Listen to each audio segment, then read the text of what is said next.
It's cold as fuck outside. I think that it's just ridiculous to stand outside, even for a minute. And, it's unbearable cold.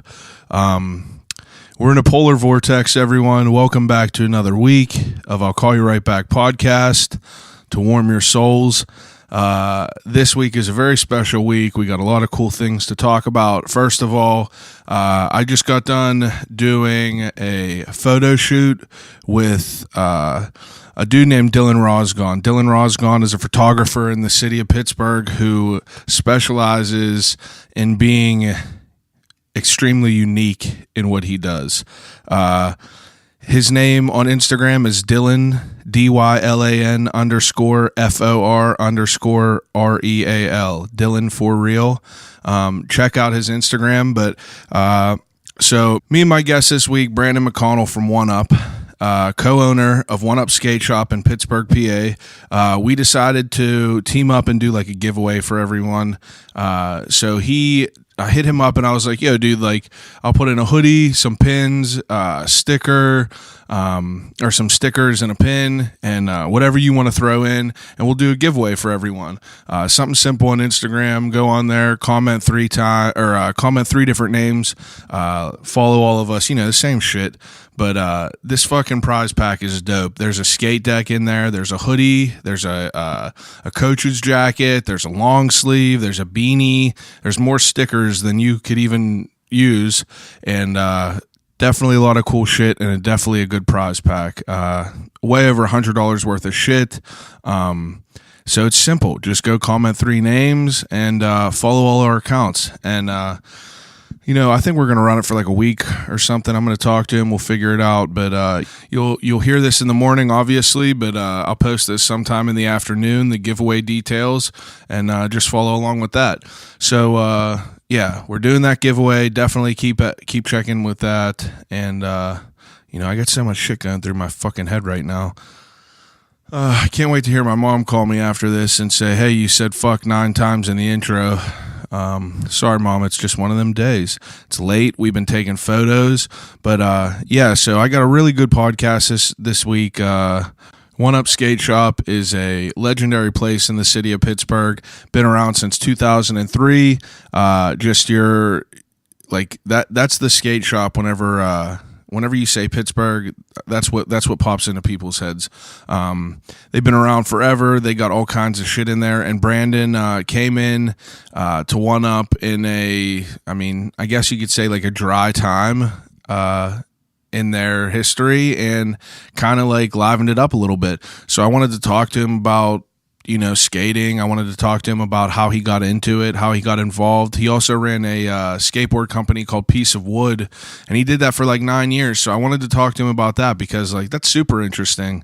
I never got to talk to anyone that's ever done anything like that, but it was a really good podcast. I was really, really like happy with how open he was about everything, and how transparent he was with what he has in store for the skate shop and what they want to do. So, without further ado, episode 55 of I'll Call You Right Back podcast with Brandon McConnell.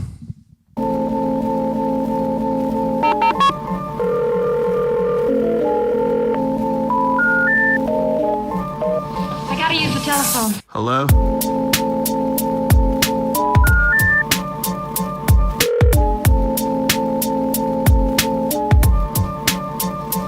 Telephone. I'll call you right back. Call you right back. Telephone. I'll Call You Right Back podcast. He gets like in his head and stuff. He gets in his zone. And like if I don't know, if you're like a little drunk and you start standing on that side of him just fucking around, he'll be like, bro, stop fucking with me. Like, and I'm like, oh dude, I forgot. Like, yeah, like Mark Maron and shit though, he's definitely who like I would strive to be after. Like the way he interviews, he doesn't he doesn't like have a template or nothing. So it makes it so much more interesting to me. That's why like I don't use like every episode doesn't sound the same. Exactly. Like my first episode, it was just like, I had a template of just questions. So it was a question, answer, question, answer. It wasn't like an organic conversation, and that's like what I wanted to like get away from.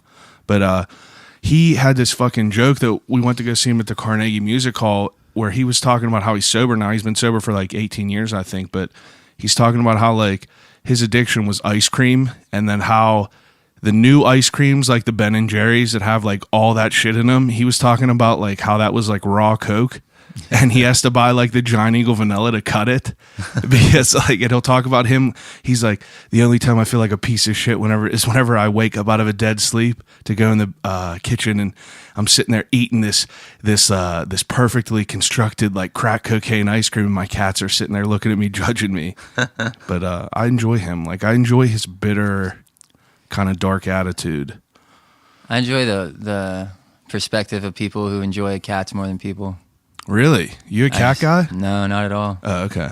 I'm not even a dog person. Like, I have a dog. Like, I have a 100-pound Rottweiler, but I don't like pets. No. I mean, I never wanted to have kids either, and I got 3 of them, so life's life, man. Yeah, life's life. You adapt, and you make it work. I don't know. I just always wanted to be able to kind of come and go as I felt like, and like, you get a pet, man, you got to take care of them. That's the only reason I don't have a dog yet. And I don't fuck with people that have a dog and don't spend time with them. Like, don't take them out, don't play with them, don't fuck For them. sure. They just Walking feed them and them let and them shit. live there. And like, absolutely. it like irks me when you go to like your homie's house and you see their neighbors and they got like 5 dogs in fucking 2 cages outside, and that's where they always are every time you go to their house. And like, yeah, dude. But especially like days like nights like this, like it's freezing out. You know, there's gonna be some fuckhead that's leaving their shit, leaving their depending dogs on the outside. dog, but yeah, some people get like bent out of shape. I'm like, it's Alaskan Husky, man. It loves the cold. Like, it's got so much fur. It hates the summers we're in, you know? Yeah, but like still, like if it's fucking this cold, why not just bring his ass in? Yeah, you could. Anyway, I'm pumped to do this podcast. Obviously, I open the podcast with a segment. It's called "What's in the Cup." What's in the cup? So I got my V8 Splash mango peach juice. I used to drink like straight grape juice all the time, and I guess that's super sugary. Yeah. And this shit is supposed to basically be like watery juice. And at first it wasn't really good to me, but you like it now? I'm just used to it, so like I just sip it all the time. I mean, I'm not like if I was a juice guy, like I was always apple juice over like any other type of juice. But like I can't get down with shit like that, or like fruit punch. Yeah. It's just not for have me. like kids, bro, and then you just won't want apple juice anymore. I'm sure like Everything in your car smells like apple juice. They're sticky and apple juicy all the time. And just, How old like, are it your gives kids? I have a 10-year-old son, 7-year-old daughter, and then my newborn 6 months as of yesterday, or the 27th, so like 2 days ago. Jeez. So you got a whole crew. Yeah, man. 3 babies' moms. Wow. I mean, I'm sure that makes for an interesting day to day. Oh, man, it makes it busy as shit. Like, I live like an hour north of the city anyway, so I drive to and from work every day.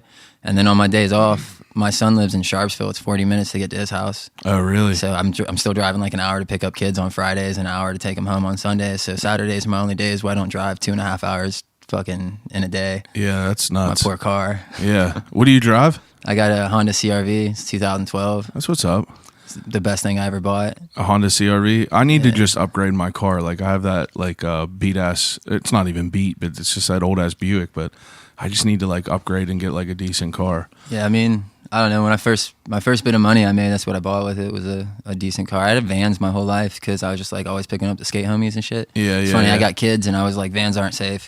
not old beat up ones that I was driving around. I was like, I need that safe car. Just them old shanty vans. Even if you don't have a CRV, like I feel like when you buy a car, you start seeing the same car everywhere you go. Yeah. But I always saw CRVs everywhere because they are like the safest car for like years running for that. Oh, really? Yeah, like size or whatever. Well, that's what's up then. So on top of like having kids and doing all this shit, you also run a fucking skate shop. Yeah, I do now. Yeah. You do now. How long you been involved with it? It'll be 3 years on February 7th.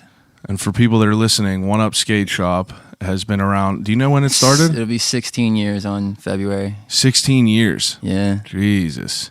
That's fucking nuts. Yeah. Is that the oldest skate shop around?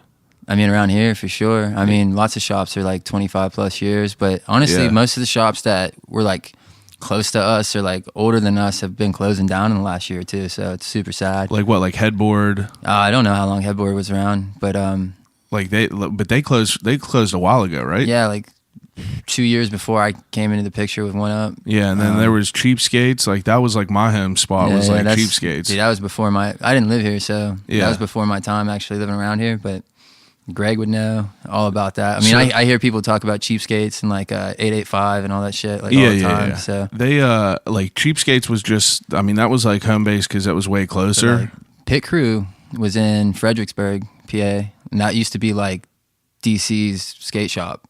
Really? Even though it was so far away, like it was 40 minutes to drive, but that was the shop of DC. And then they had Palace 5 was in DC. That closed up too. And now it's just DC Bureau, which it's just the tiniest little shop, man. I'm pretty sure it's 3 dudes that run it. I only know the one. His name's Jeremy. He skates really good. Yeah. But it's small. Well, so basically what happened was, internet. Like, so at 40 minutes outside of DC, people used to drive there to go to the skate shop. That's where they had it. And then when the internet came out, I mean, people don't have gas money to be driving 40 minutes when you can just ship it to your house for way cheaper than gas costs to drive. Absolutely. So, and you don't have to wait 40 minutes, or you don't have to drive 40 minutes each way. Dude, there's been a bunch of shops closing like every year, like all over. I mean, most of them are like the dudes that owned them are just like older. I mean, to be honest, like One Up was going to close, and that's why I was able to get involved. Yeah. I mean, like how now it obviously has to do with like today and age and like being on the internet and shit like that. Like that has to be like a huge point of why it's struggling, right? I mean, I think the biggest thing for skate shops now is, especially if you're like from that older generation of skate shop owners, is that shoes used to be our bread and butter. That's how dudes used to pay their bills with skate shoes. Really? You know what I mean? Like, especially like Nike accounts and stuff like that. Like all them dunks, like you couldn't get them anywhere else. You had to go to the skate shop to get them. Yeah. They didn't have online releases. They didn't have them releasing in like other non-skateboard shops. Like, that makes sense. And, and I mean, it was like Vans wasn't like there was no such thing as a Van store. Yeah. There wasn't Tilly's and PacSun and Zoomies and all this other shit selling Vans as well. Like, there's probably 10 places you can go buy Vans in Pittsburgh now. 100%. Like, I mean, you can't get pros like how we sell pros. Yeah. But like, honestly, that hurts us like too. The because, Authentics and shit like that. Yeah, but like you can get like the non-pro brand models, but like they're not made to skate. They're like mostly like canvas, Yeah, like the ones without like the toe caps and everything. But like they won't sell well for us. But like we have kids come in like, oh, why can I get these skate highs for $50? And I'm like, because they're not pros. Yeah. And they're like, well, why would I want pros if I don't skate? I'm like, you wouldn't. Yeah, I guess that's like, true. I don't know if fuck tell you, bro. Like they're 70, but they're supposed to be $70 for the pros, and we sell them for 65. Like most of the shoes I sell for $5 or $10 off rip. Like the day I get them in, less than what they asked me to charge for them. Because if not, just so you can move them, I sell them all on sale for $5 more than what I paid for them. If not, it's just pointless. Yeah, you might as well. You have to pay just to pay your bill. You have to pay a charge fee. So I'm basically paying Vans like all this money to pay my tab. And on top of that, I have to pay money just to pay the tab. And they're getting full price profits on their shoes, and I'm making nothing to do all this work. Like, it's just you having it in there. It's like, exactly. You're not even it getting legitimizes anything. The shops in a lot of ways. Absolutely. And like back in the day, like everybody used to have like a sick program. Like if you had riders, they were hooking them up. And now I have to like hound a rep to get like one pair of shoes every 3 months for a kid that deserves it until he can find who really he needs to connect with. Yeah. That the rep doesn't even have any relationship with those dudes. So you're talking about like brands like you getting like a free pair to give to a skater that's like exactly. good enough you to used rep to be able them. to just send out footy to people, and then they like, because you like spend so much money with them a year, like I mean they're only paying what, fucking 30 cents to $5 for a pair of shoes. I don't know. Yeah, it has like to be nothing. You know what I'm it's saying? Got to be like, less than $5. I mean that's why say Nike for example, their flow team is crazy. Like they just toss shoes out to people because they don't want them to go ride for like America or Lakai or something, you know what I mean? I mean, a big enough company like away. that, though, like they get allotted money for their different chapters of their businesses. So I mean, they write all that shit off too, anyways. Yeah, I mean, but like I'm talking about even like being able to like have the opportunity to do that as far as like getting the product and shit. Because like figure if you got a small company, like a small shoe company, I mean, they can't fucking like afford to do all that shit. Yeah, I mean, you're paying more per pair anyways, and then that's a good point. Like honestly, no small shoe brands are making shoes as quality as like Adidas, Nike, and Vans and Lacoste anyways, The quality's for sure, because like I mean, I think that like what do you think about people like gravitating toward brand new brands? Like, I mean, so the whole like skater own thing is really getting played out to me. Like it doesn't matter if you skate and you want to start a brand. That doesn't mean you're skater own. Like to me, like unless you're like going pro. Like, what's it matter that you skate if you want to start a brand? Like, I get what they're saying, like skater own, but like everybody's like, oh, skater own. Like, you have to do that. Like, some of these brands suck. Some of those dudes don't do shit. They don't like, they put together teams of dudes that couldn't put together a video. They don't do the work that other people put in. You know what I mean? Like, that's why, like, when Top Gun, he's from Cleveland and he moved out here, and I fuck with that kid heavy because he puts in the work. Yeah. Like, most of these other dudes, they're just like, they just repost their sponsored kids' things, and I have to see the same fucking 3 tricks that are basic shit at the park. And you could tell the people that like put in the work of all the, because the social media shit it's super obvious is a whole different world. Like, repost all day, like. Yeah. You have the same people posting the same like tour flyers, even if they're like bands, they like don't post anything new. They're just posting the same tour flyer over and over and over again. I mean, that's why like I quit doing Piece of Wood, because I quit putting in the work because I was so busy at the skate shop. Yeah, so let me put a pin in all this, because like we're getting too deep into it already, and I'm curious about like how you came up. So you grew up where at? I was born in Seattle. I lived there for like 3 months, and then we lived in Guam. That's where, my sister was born in Guam. Holy shit. Where's that even at? Both my parents were in the Navy, so I moved over 4 years or whatever. Oh, okay. And after Guam, I lived in Virginia, then I lived in Hawaii, then I lived back in North Carolina. Damn. And now I live here. And then even in between that time, at some point, I lived in like, my mom's family's from Nebraska. They're all like pig farmers. Really? It's crazy that my dad's from here. If you know anything about college football, the Huskers and the Penn State boys don't get along at all. That was like an old rivalry in like the mid-90s and shit. Wow. So like to see that, like my dad don't give a fuck about sports, but my mom's like screaming at the TV every Sunday or whatever. She's into it. Still. Wow. And I don't really fuck with sports at all. And it's probably because I sat there and watched her scream at the TV all these years, and I'm just like, what do you care? Like, yeah, I mean, you can't play football. I played it my entire life. I haven't watched a game all year. You know, I just don't care. But the only thing I really watch is like I'll watch hockey if it's on. Oh yeah. But like I don't even like go out of my way to watch. I like going to hockey games. Fuck yeah, it's intense. It's even fun to go to like a Pirate game. Yeah. But like, I mean, you feel the energy of the fans though. Like even though it's not my shit, like I back what they're putting out. You know? There's a powerful energy in that. Exactly. And PPG, like you get in there and like you get fucking chills, because even if you fucking losing, you know, once something good happens and you hear everyone start cheering, it's like it feels wild. Like there's power in that building. We fucking won a crazy amount of fucking titles. It's dope. Yeah, but so I lived in Nebraska for like 2 months once when my dad was stationed Diego Garcia's, and it was just like me, my mom, my 2 sisters. We went out there for the summer. Yeah. Because she had work and shit. So like we lived with my grandma and grandpa out there. That was a wild experience, because like I just remember having to walk like 2.5 miles to hang out with the only other 3 kids my age that were in walking distance, you know? Yeah, I bet that's nuts. But what kind of shit were you doing back then? Like were you into skating? I started skating when I was 12. Okay. But before that, I mean, when I lived in Hawaii, like, I mean, I played every fucking sport that you can think of coming up besides football, really. Like, I only played football for like 1 season. Yeah. I was like 6 foot, 110 pounds, soaking wet, playing wide receiver, you know? They used to call me spaghetti arms because I used to just throw them out there and just catch whatever. But I remember being in practice, like my first season, like actually not playing backyard ball, just like playing with people. Yeah. Because everybody's like, dude, you have to play. Like, you're going to fit so well.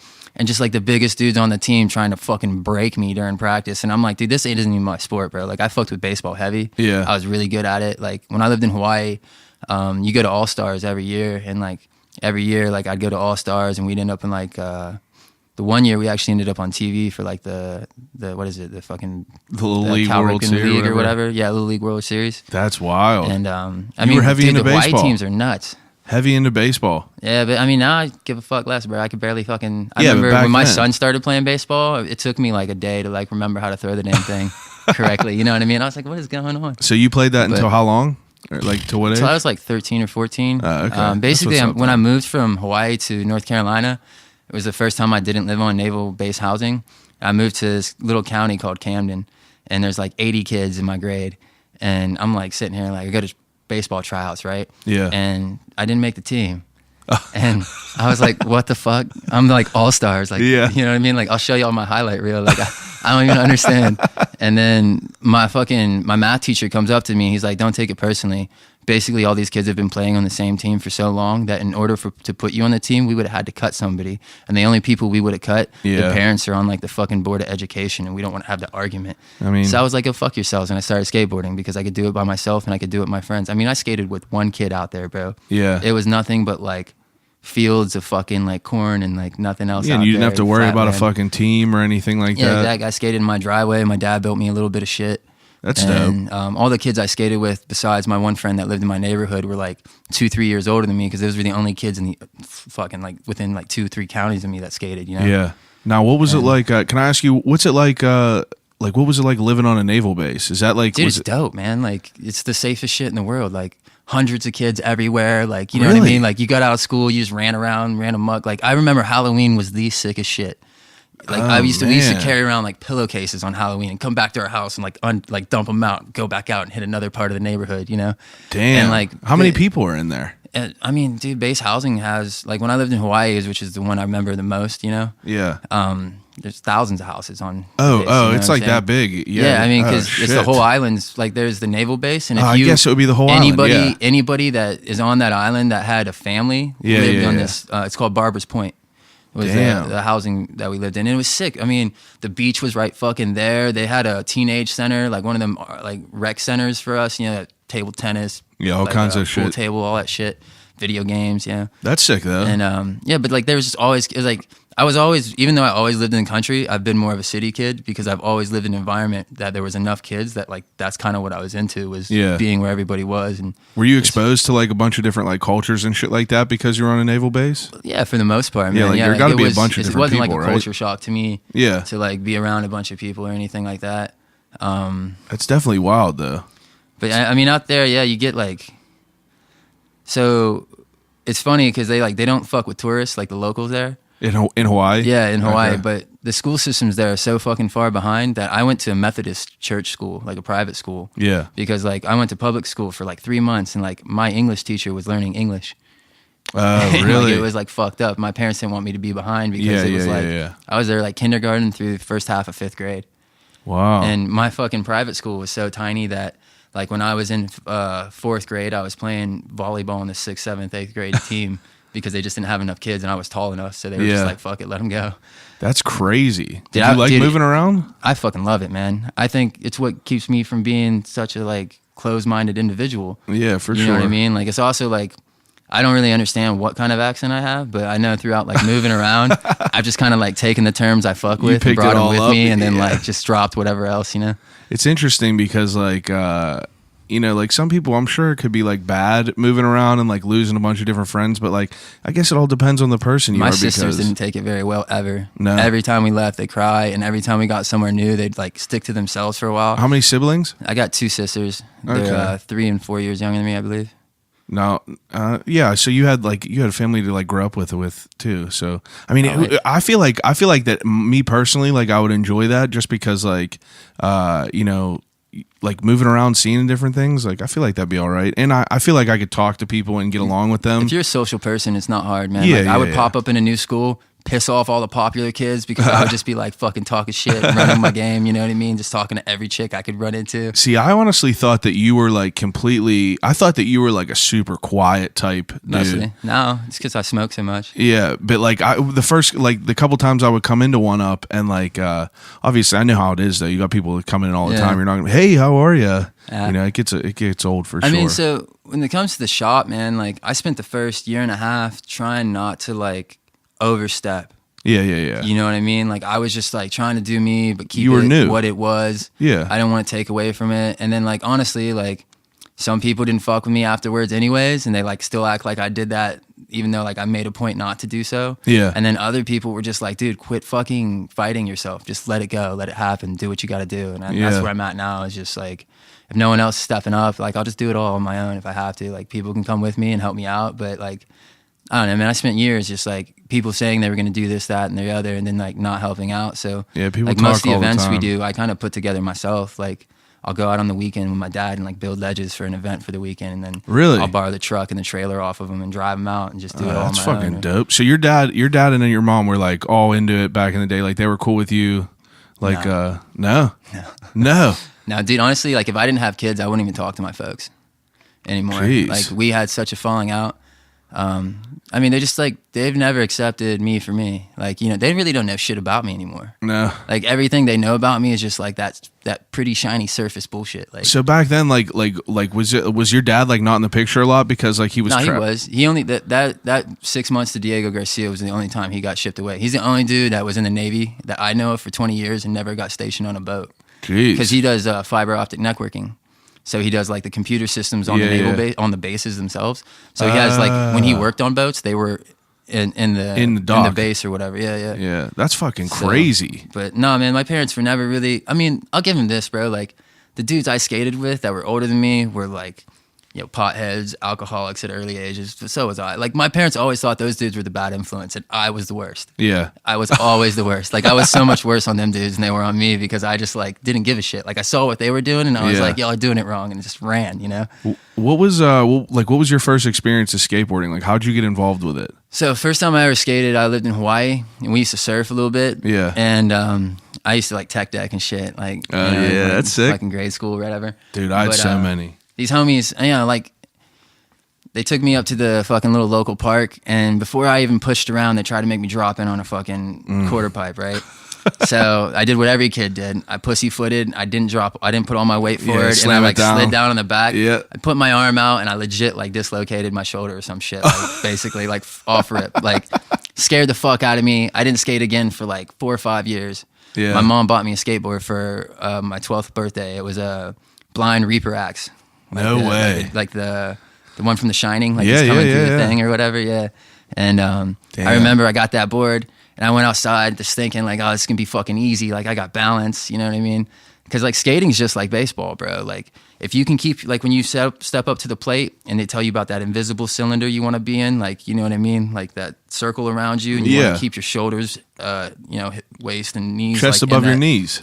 Skating is the exact same shit. No matter what trick you're doing and how twisted you are, if you keep that invisible cylinder around you and you pop, the board will stay underneath you and if you get out of it, like if your head's forward, your board will float behind you. If you're like leaned back too far, the board will kind of go in front of you. You know what I mean? Huh. So all the physical or the physics of it all is basically the same. But I remember like I had like soccer cones from when I was playing soccer. Yeah. I like went out in my driveway and I set up these cones and I would just like slalom like as fast as I could. Really? For a while. And then my dad finally built me like a little box with a little kicker ramp up to it because I couldn't ollie. So I could like ride up this kicker ramp and just like you know, kind of manual off the end and think I was hot shit. But nobody else skated where I lived. There was nobody to look up to skating. There was like, it was me and this other kid Curtis who lived like 2 blocks away. He ended up getting his mom to buy him a board like 3 weeks after I got mine. Man, because we played every other backyard sport we played together, you know. Yeah. And he doesn't even skate now. He's a little fat fuck down in Alabama. Does like he like fishes all the time, which is cool, man. But he's just I just saw him get all like heavy, and I was like, man, you get back on the board just for exercise. And he's like, I should. Yeah. But so back then, like now I was gonna ask you what your first board was, and for some reason, like I feel like the first board I ever seen back then was a blind deck. Oh yeah, man, that shit was popping, dude. Yeah. Ronnie Krieger was like. Did you see the blinds they're gonna come back out with like the metallic gold on it? Oh yeah, the TJ Rogers board? Yeah. Actually, somebody dope. hit us up in my DMs asking me to get one for the shop, and I was like, it's not gonna happen, bro. Yeah. Like it's just unless you're buying a baker's dozen. Yeah. You can't just get one off. Yeah. So like if I charge him full price after I pay shipping, if I give him grip tape, I probably lose money. Yeah. On the sale, which is like, you know, like if you want to come in and pay for it and I'll order it for you and you can ship it to your house like straight from them, like they'll do that for you. But like, I don't know, like kids hit you up, man. Half the time, if you got it in, they won't even wait for you to get it in, or they won't have the money for it when it comes in. Like, we're just not. For sure. I would love to be in a state where we have enough skateboarders, enough people coming in and out of the shop that I could be on top of every pro board coming out. Because they hit me up about the Cater going pro boards too, asking if we're getting those in, and I was like, yeah, man, eventually. Like, I'm not going to special order boards off of someone. Like, obviously, like, when Camfish went pro, that was totally different. Like, he's from here. Yeah, for sure. Like, everybody needed that. Like, I knew they'd go. Like, I ordered, like, 75 of his original board, and we sold them out in, like, 3 weeks. Holy shit. You know what I mean? Like, and, you know, we were sick about it, too. Like, all his family that hit us up about boards, we set them aside, gave them to him at cost. You know what I mean? Like, try to help him out and stuff. But, and even now, like, any board he puts out, like, if there's a board for Anti-Hero and it's in his, whatever size his board's in, that's the only one we buy. And we sell the shit out of them. And that's the only board we sell like that. You know what I mean? And it's sick too, because it's like mostly older dudes, man, that like that he grew up skating with and shit. Yeah. Really try Because to how old is support he? him. I think he's 26. I was gonna say, like, he's not 26 or 27. because he's not really older. 100%, I've only met the dude 3 times. Yeah. Well, I mean, like, he's an infamous guy. Like, I honestly don't know shit about him. I've watched his parts, and he's super dope. And like, I definitely fuck with his board, obviously. But like, I don't know anything about him because he doesn't use social media. Yeah, no, that's the sickest part. I know. That's why I want to talk to him. I just want to talk to him. He just had a kid. I it's think I did see that. It's almost like anti-heroes thing that when like somebody that skates for him has a kid, they turn him pro to try to help him out money-wise. And I mean, that's super dope. But I think he would have got it either way. You know what I mean? But yeah, I he's think, nasty like, for sure. I don't know like if like what their budget's like and how they work that out. But I think because he had a kid, they like at least put him on the forefront to go pro and get him some money in his pocket. That's dope. And though. he just signed with Vans too. Like he's supposed Really? to be getting like a fucking. I don't know if they're just gonna throw him a fucking colorway like they love to do so much. But, yeah. I mean, that's another thing. It's like, dude, it's so hard to sell shoes because people are like complaining that dudes don't get their own model, but then they get their own model and nobody wants to try it. Yeah. You know? And then like you give them like a colorway and it's always some fucking, like, give them a black and white colorway, one that'll actually fucking sell. Yeah, instead Like, of they like give a him, like, some salmon fucking, colored like, one or something. Godzilla fucking blue, like all this crazy shit. Like, Yeah. It's or, definitely, like magenta and pink and like shit that just nobody's gonna buy regardless of whose name's on it, you know? Yeah.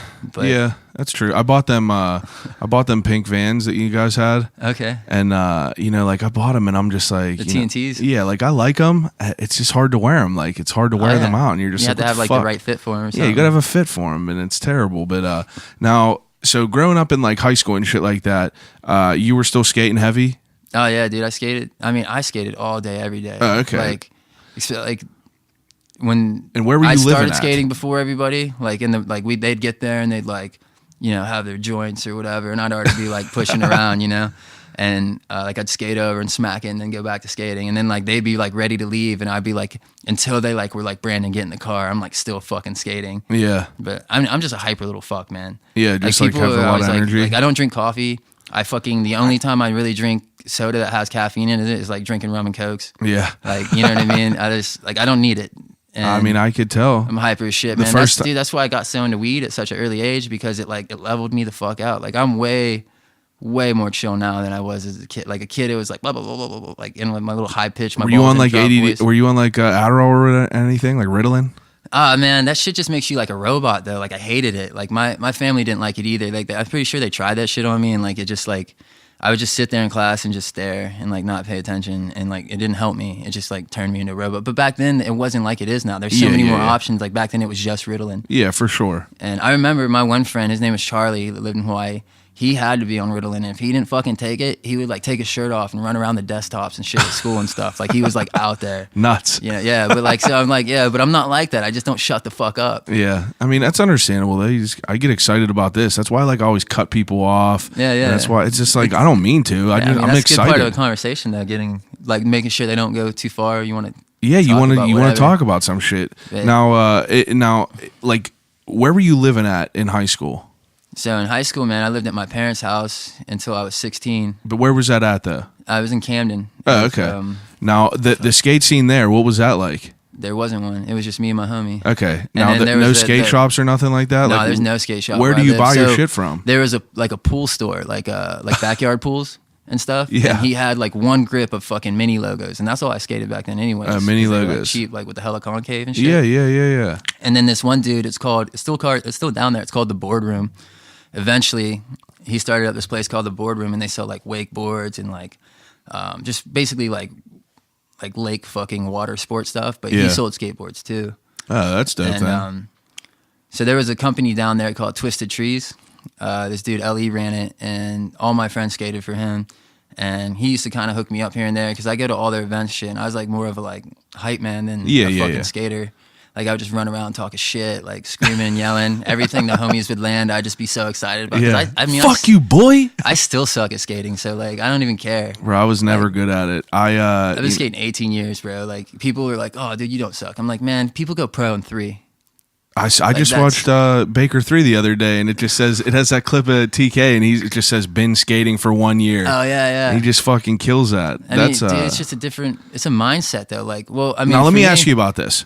Now, in the world we're living in now, kids have this phone attached to their hands all the time. So they just have like an outreach all the time. Back then, whenever we were growing up, there was no YouTube. There was no, basically the only skateboard videos that I would seen are the ones that you would get on a video game, Tony Hawk, N64. Like that's what kind of got clips. Like that got me into it, dude. Tech decks.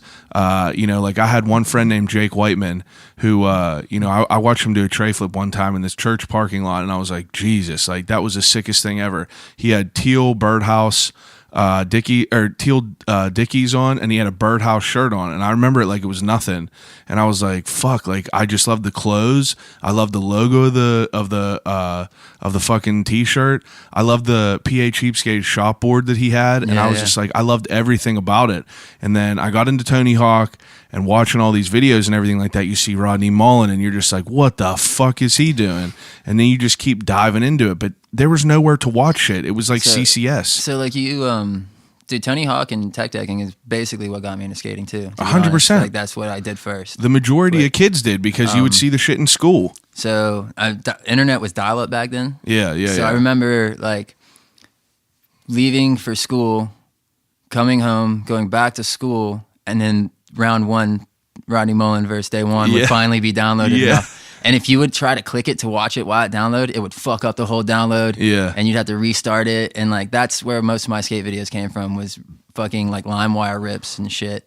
And like, but like, how did you get exposed to it all?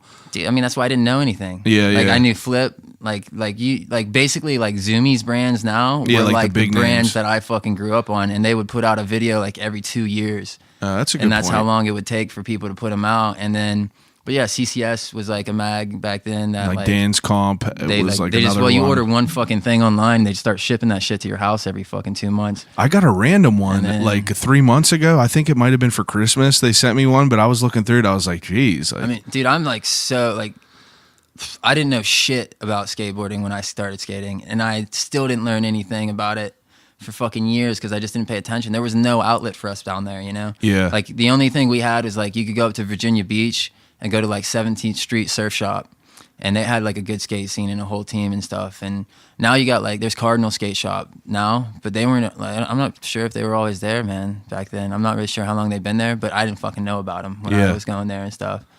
But there's some shredders out of there. Like, pretty sure, fuck, what's his name?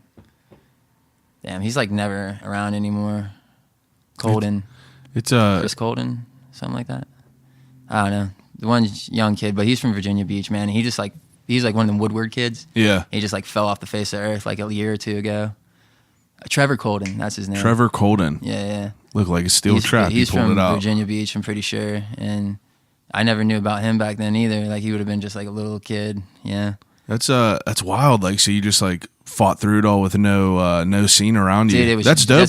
That's what it means. But like, so I don't have like some idea of what skating is based off of what people told me. I just know what the fuck it is because of what me and my homies made it. Yeah. You know, and like, so that's what I bond with other people, because no matter what you fucking think, if you skate, you skate, and if you don't, you don't. And there's like clear differences between people that just like, oh yeah, I kind of skate, and then like us fucking straight addicts. Yeah. Like I get like pissy. Like now it's like, like when I was a kid, I couldn't go a day or two without like legit like snapping on people because I couldn't skate, because it like fucking was like my outlet, you know? Yeah, it's and your like, outlet. So like now I can go like a week or two before I get like real pissy, but it's just come like, you know, I'm old and so I'm just so fucking busy.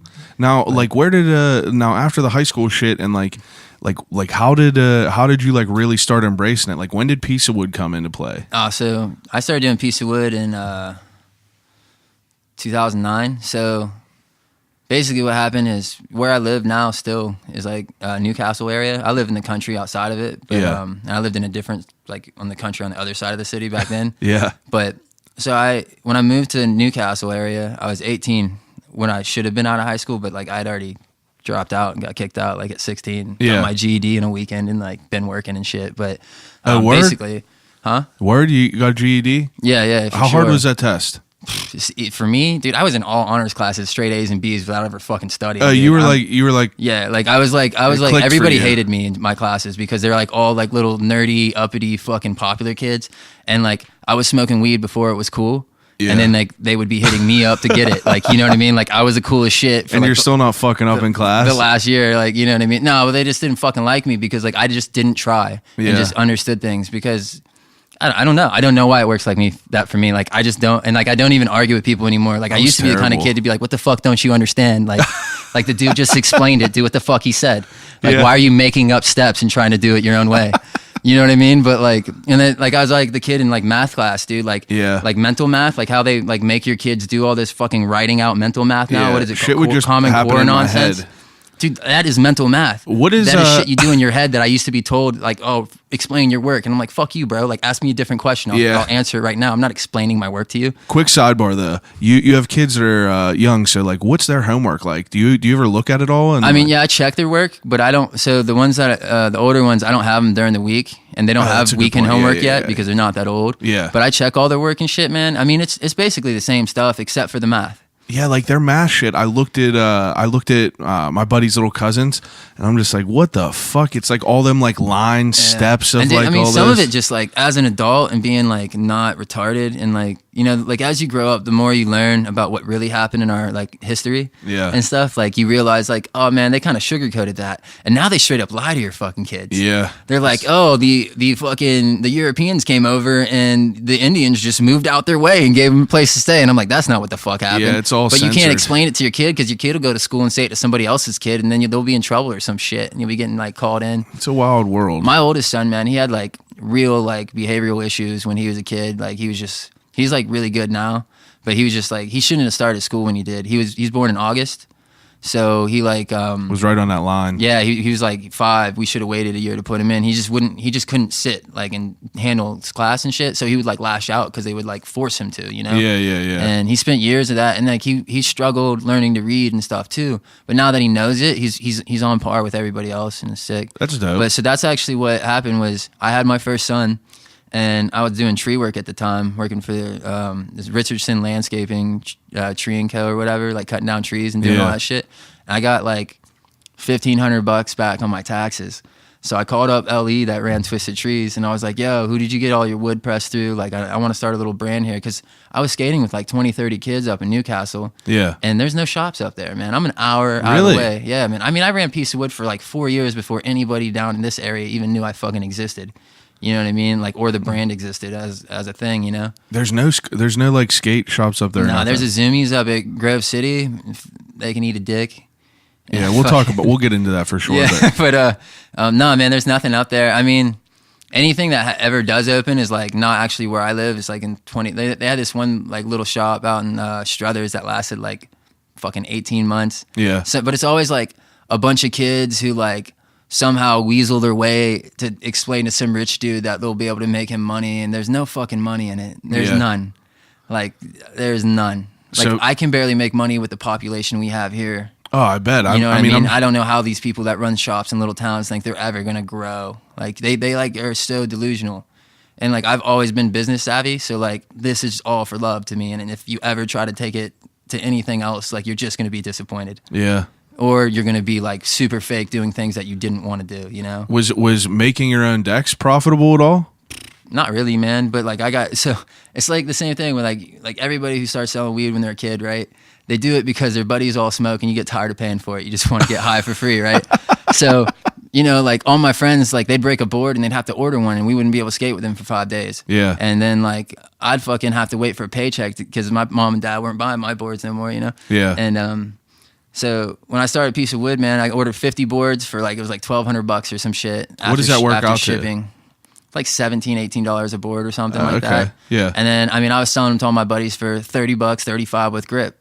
Now I think that's a fucking plague in the industry when people do that shit because it like takes away from people coming. Yeah, but like where I live, it didn't undercut anybody. Period. That's a good point. None of them dudes did. Those dudes didn't order off of fucking skate shops websites. I mean, that's one of the things that killed all these skate shops too, is not having websites. Yeah. Or having shitty ones like we do. Like our website isn't that great, but like you can get to where you got to be if you need to. Like I really want to make it better. Like, but that's like one of my goals for this year and next year is to save up money to get somebody come in and really fucking make a nice website that's like seamless, you know? Yeah, for sure. But so I was selling boards out the back of my station wagon or the back of my van, depending on what year it was and what I had, but to the kids where I was, you know what I mean?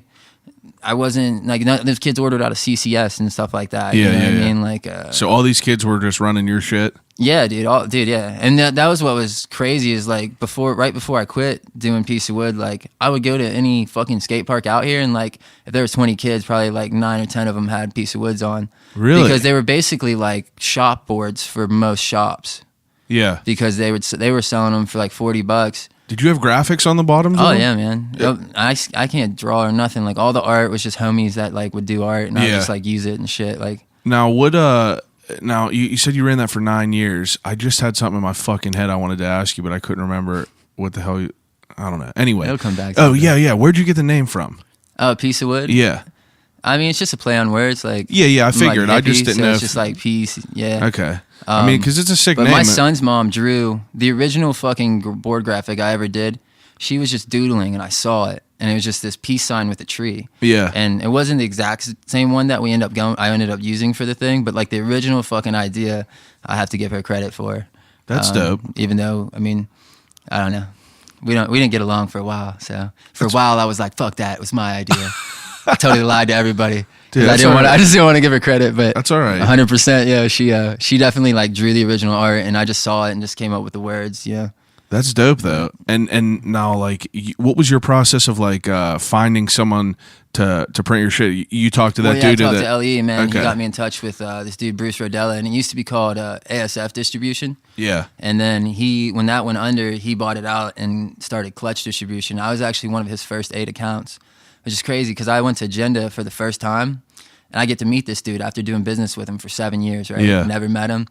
He's this short, fucking, full bearded, dwarf looking motherfucker. And I always figured he was like almost my height because he has such a like fucking man voice and shit. Like, you picture people on the phone. Like, yeah, and for then sure. I met him, dude. He was just this tiny, fucking, full bearded ass dude. He's rad as fuck, but he's like straight pool skater, like most dudes that are that his age out there, Yeah, for They sure. grew up like fucking draining pools and skating people's backyards and shit. Hopping fences and shit. Yeah. It's definitely wild. Now you doing this, like selling all these boards, like how were you had your own website? Nah, man, I didn't even have an Instagram forever. Okay, that's what I was gonna think. I didn't have a smartphone until I started Piece of Wood either. I was like flip phones from day one, and then it was just like word of mouth. I think my first iPhone was like an iPhone 5 or 6. Yeah, that's how long it took me to fucking get a Really? smartphone, and then, but yeah, so like when Instagram came out, I just realized the usefulness of having it. Like I started the Piece of Wood Instagram, which is now just my personal account. So like if you go far enough on my personal account, you'll just see it be like it'll just go from like me to like all this old Piece of Wood shit because I left it all up there, man. Like I like to look through it sometimes. Yeah, for sure. Remember things. I have a horrible memory, man, from drinking so long. So That's all like, right. Any kid, like anybody you talk to, man, if they started drinking at like in their teenage years and like did it heavy, they'll probably have memory issues. That's what I've learned is the stem of those problems. But I don't drink, so my memory is still good for you, somewhat man. all right. I quit for a Thankfully. long time, and like now I'm just like It's all right. I got Have a a hold on cocktail. it now, so I just like drink when I want. I have a cocktail every now and then, but Yeah. it's nothing crazy. So these boards in the beginning, like you said, you got 50. Now, how are you? It was just traveling word of mouth, Dude, I only sold to the kids I skated with. and you were selling enough to like. Dude, there's 20, 30 kids, man. Yeah. I was ordering 50 at a time, and I'd go through them every like 3 to 5 months. Okay, that's what I was gonna say. Like, how long would it take and, you to? And like to I've get always through been them? too. Like if I needed a new board personally, like I would skate my shit. Like I'm always out of everybody I skate with. It's funny because those kids are always like asking for like a board here and there. Or, like they get boards from other people and shit. And like I skate my boards until I can't. And they always have fresher setups than me. But like if someone would break their board and they couldn't afford a board, I would set up a new one for me and give them my old one just so I could keep skating with the homie. Yeah, And that's dope. So, but yeah, man. So like, it's pretty sick though, because Piece of Wood started for $1,200, and when I cashed out everything, it was $25,000 was what the company was worth. No After shit. 9 years, yeah. So That's how many boards I sold at some kind of a profit margin and increased it Holy and stuff. And it was fuck. the sickest part about it was most of that money I put into cameras and shit. Yeah. Like I own 5 cameras right now. I have 2 HD cameras and 3 VXs, and all that shit's like right off. Oh Like yeah, for your business. Yeah, dude, I bought like a $4,000 fucking whale eye camera setup with the HVX 200 and shit. Like, wrote that shit off. like as all my profit. That was like my profit for the year. I mean, like, and like it just wrote it all off to not have to pay taxes on it. And now I still own that camera. Yeah. You know, but that's what I mean when I say the company was worth 25 grand. All those cameras are considered what the company's worth was at the end. Okay. Every like my computer, like anything I ever bought for the company, even my van, dude. I have a fucking 15 passenger van I bought last year or 2 years ago or some shit like that. It was completely under Piece of Wood's name as like our trip vehicle because I already have a vehicle. So if you already have your own vehicle, you can buy another one. And even if you don't have one, honestly, you can buy a company vehicle and you just have to write it up separate. Yeah. Like it can be like halfway personal, halfway business. Huh. But yeah, I mean, I just basically like utilize it to like upgrade our skateboarding personally. And then, I mean, that's sick though, how you finessed it with it. If I was say I became the brands I don't like the people that don't put in the work, or you're not doing anything besides just having a brand and selling boards. Like, and there wasn't a flood 9 years ago. Every fucking Tom, Dick, and Harry didn't have a brand. Yeah. You know, and like it's just ridiculous now how many people just start a brand for what reason? Yeah, everything's saturated. I had like a solid reason behind what I was doing. You know what I mean? It was literally just so I could skate with my friends every fucking day, and we wouldn't have to wait 5 days for them to get a board in the mail. Yeah. And that's why I started it. And then after that, it was sick to like all the art we've ever done was like close friends of mine, their art or some shit. Like, so to see them like draw something on paper, try to like and then keep the next it thing local. you know, like everybody at the skate park has it. And that's like a cool feeling to like take him there. Like most of them dudes don't skate a lot. They just still skate a little bit, but like to take them somewhere and them see like their art under everybody's then be able to like see it and shit. Sick. That's definitely see their wild. face, like when they get all hyped on it, you know? Yeah. So that ended in what year? Last year. Piece of Wood. Yeah, Okay. I did basically we did a Death of Piece of Wood series, and it was 4 different battle scenes, and what was 3 real battle scenes. The last one we did robots killing off humanity. Oh yeah. But we picked 3 battle scenes throughout history that were like absolute massacres, like Midway and fucking we did some Templar battle, and then the Last Samurai stand. Wow. You know, and like so we put Piece of Wood flags like as the flag banner on the losing side of every battle. Like when we did robots like killing off humanity and shit. Yeah. So we like killed off the board brand with the art, and we even did like a little seek and find, and like on the top of the graphic there was 8 little items, and most of the items were like like fucking Easter eggs from old boards that the same artist had done, and you can find those on the boards and shit.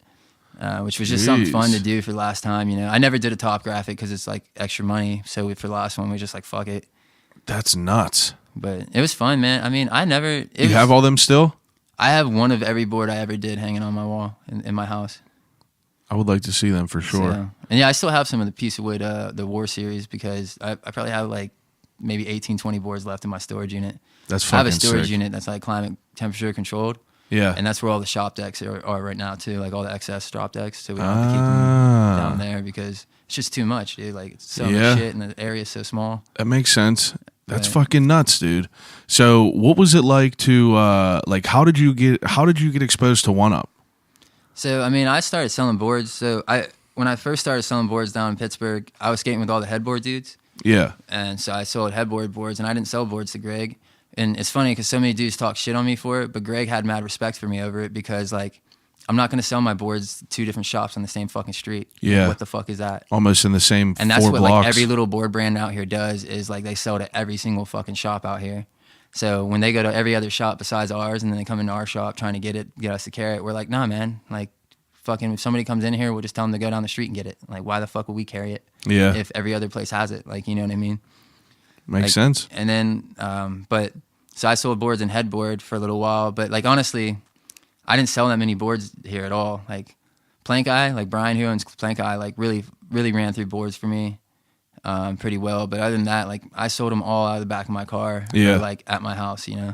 Now, but that's how you like met up with Greg and shit is because of that? Well, I mean, I met Greg a bunch of times because I was just always down here skating. Like I've been down in the city basically living on and off like since I was like 21. Yeah, but I mean like whenever I say met him, like link up and like be involved with One Up. Well, I was selling him boards for like 2 years. Basically when headboard closed, I came down and was like, hey bro, what's good? You know what I'm saying? He was like, fuck yeah, man, like whatever. And that was like, it's sad for me because like I never got to see One Up in like the pre-glory days before I came in here. Yeah. Like I just like kind of watched the product on the wall slowly dwindle, like year by year. Like I would come down with like a list of shit for like the homies back where I live, and I would try to buy it all off of Greg to help him out. Yeah, I mean, just trying to support the shop, and then come back and like he wouldn't even have half the list because it just like was like on the downside. You know what I mean? For sure. Their last. So like I don't like when I was selling him boards, fucking half of my board, like I would drop off 20 boards at a time because I don't live here. Yeah. And he would just have them in the back. So like for him, it was just nice probably to have extra boards around in every size to fucking sell, you know? But I sold boards for him for a few years, and then I came out November 2015, and they did an event up at Carnegie like right after it got built and shit. And I was talking to Greg about a bunch of shit, and at the time I was working at the steel mill, man, making decent money, fucking always saving up and shit. And basically he was telling me that the shop was gonna go under essentially or whatever, and then I offered him a little bit of a loan because I didn't want to see that happen. Basically not even a loan, just like the money he owed me on wood. I was just like, well, don't pay me yet, bro. Like make it through fucking Christmas and we'll be cool. Like, you know, and he went through Christmas and Christmas bombed. Oh, so yeah. he came up to me and again we were talking about it, and I was like, well, fuck it, dude. I'll just quit my job and I'll come run the shop with you if you're cool with it. And he was like kind of hesitant at first, I think, but like at the end of the day, I think he was just stoked to have anybody that was willing to put money into it because, I mean, I'm not like Greg in the fact that if I saw it start to dwindle the way it started to dwindle, I would have been out way longer than he would stuck it around. Like he fucking held out for dear life for that motherfucker. Like, yeah, you know what I mean? And I don't think people really respect him enough for that. Like they don't really realize. Well, their first shop, like, or not the first shop, but their last one down where that glass 14th, going. Yeah. See, whenever you would go into there was 4 pair of shoes, yeah, man. I mean, 4 boards, and like that's the why rent we there never was bad too compared to like where we're at now. That's why we never shopped down there because like Cheapskates was so heavy with like they had everything we wanted, Altamont toy machine, you know, all the shoes that we wanted, everything. Like that was like our lane of like shit because like we came up on you know, all the Baker shit was real popular for us. I remember everyone was skating Crooked for a minute and Baker and Toy Machine and everything. And like this place was 10 minutes away. So we would go there and they would have full racks of everything. And it's not like we didn't go to One Up to like we were being dickheads. We didn't want to go shop down there. It's just like there was no selection of shit. Yeah, definitely. But that's what it is, man. And that's what's also kind of sick to think about how long he held out based off of just his core people that fucked with him. I mean, would come in and help him out, you know, like. See, honestly, though, I mean, like to be completely honest, we kind of thought that that we weren't like welcome in the One Up community down there because like a lot of people feel like that though. Well, I mean, like you guys were definitely cold in the beginning, like not you, but like One Up, the One Up crew in the beginning, like they weren't very welcoming in the beginning. I mean, so I don't know. I look at it like this. A lot of people want to get like, they feel a certain way or whatever, but like I look at like if you hear anything from anybody and it's not me or Greg, I don't fucking care. It has nothing to do with the shop. Yeah. Just because kids wear our t-shirts and don't fuck with you doesn't mean we don't like you and you're not welcome in our store. Yeah. The fact that those kids are always around and you feel unwelcome by those kids and you can't come in and fucking be cool with them, it's not our problem. And those dudes they're not entitled to fucking be nice to anybody. No, I get it. And half those dudes, they're not even dicks like that. They're just shy. Yeah. So they've seemed so cool around their friends where they're being all lively, but they know all those fucking dudes. You take 3 of those dudes out to some fucking random fucking place where they don't know anybody, they're not going to be as fucking outgoing as you think they would just because they're always laughing it up with their homies. And just think about like if you go out to a bar by yourself compared to if you go out to a bar with 5 of your best friends. Yeah. You're going to be way more inclined to be laughing it up with your boys and just start a conversation with the person next to you than if you're just sitting there sipping drinks by yourself and just butting into somebody else's conversation. I think and people take things so personally. But like I mean, shit, I'm not welcome. I wasn't welcome at the shit. Even as owning the shop half the way, fucking most of these people don't fucking want me around. They don't know nothing about me. They won't say nothing to my face. I don't care though. Yeah. I just keep doing me and keep pushing through. You know what I mean? I mean, like that's like. I mean, I probably met Greg face to face 12 times before I started owning half the shop. You know what I mean? Like, I still don't even know him on like really a personal level. And then like we got married on the same day, so we weren't even able to go to each other's weddings. Oh, really? Yeah, that wasn't even planned. Like we were already both engaged and shit. Jeez. We did end up in Jamaica together and get to go out like on a fucking like as our like honeymoon. Really? Like, me, him, Steph, and my wife Sarah got to go out to That's fucking thing, crazy. which is sick. But that's wild for sure. Yeah, but I mean, like, I get what you're saying about, like, you know, because, you know, like, it's just like other people that were working there. Yeah. You know, like you said, it's not you or Greg, so it doesn't really matter. But it's just I lay into the kids that act like that. That cool guy nonsense. Any other shop owner will tell you, quit cool guying people. Quit thinking you're special because you fucking work the shop and you're helping us out. You're not helping the shop by that. I'm talking like 2009, 2010. Yeah, no, but this was happening. But that's like a plague on all skate shops around the fucking America or wherever else. Like when you get like kids, like we don't put ads out saying we need like fucking retail people to come in. We don't let strangers come in. We try to give the kids a shot, right?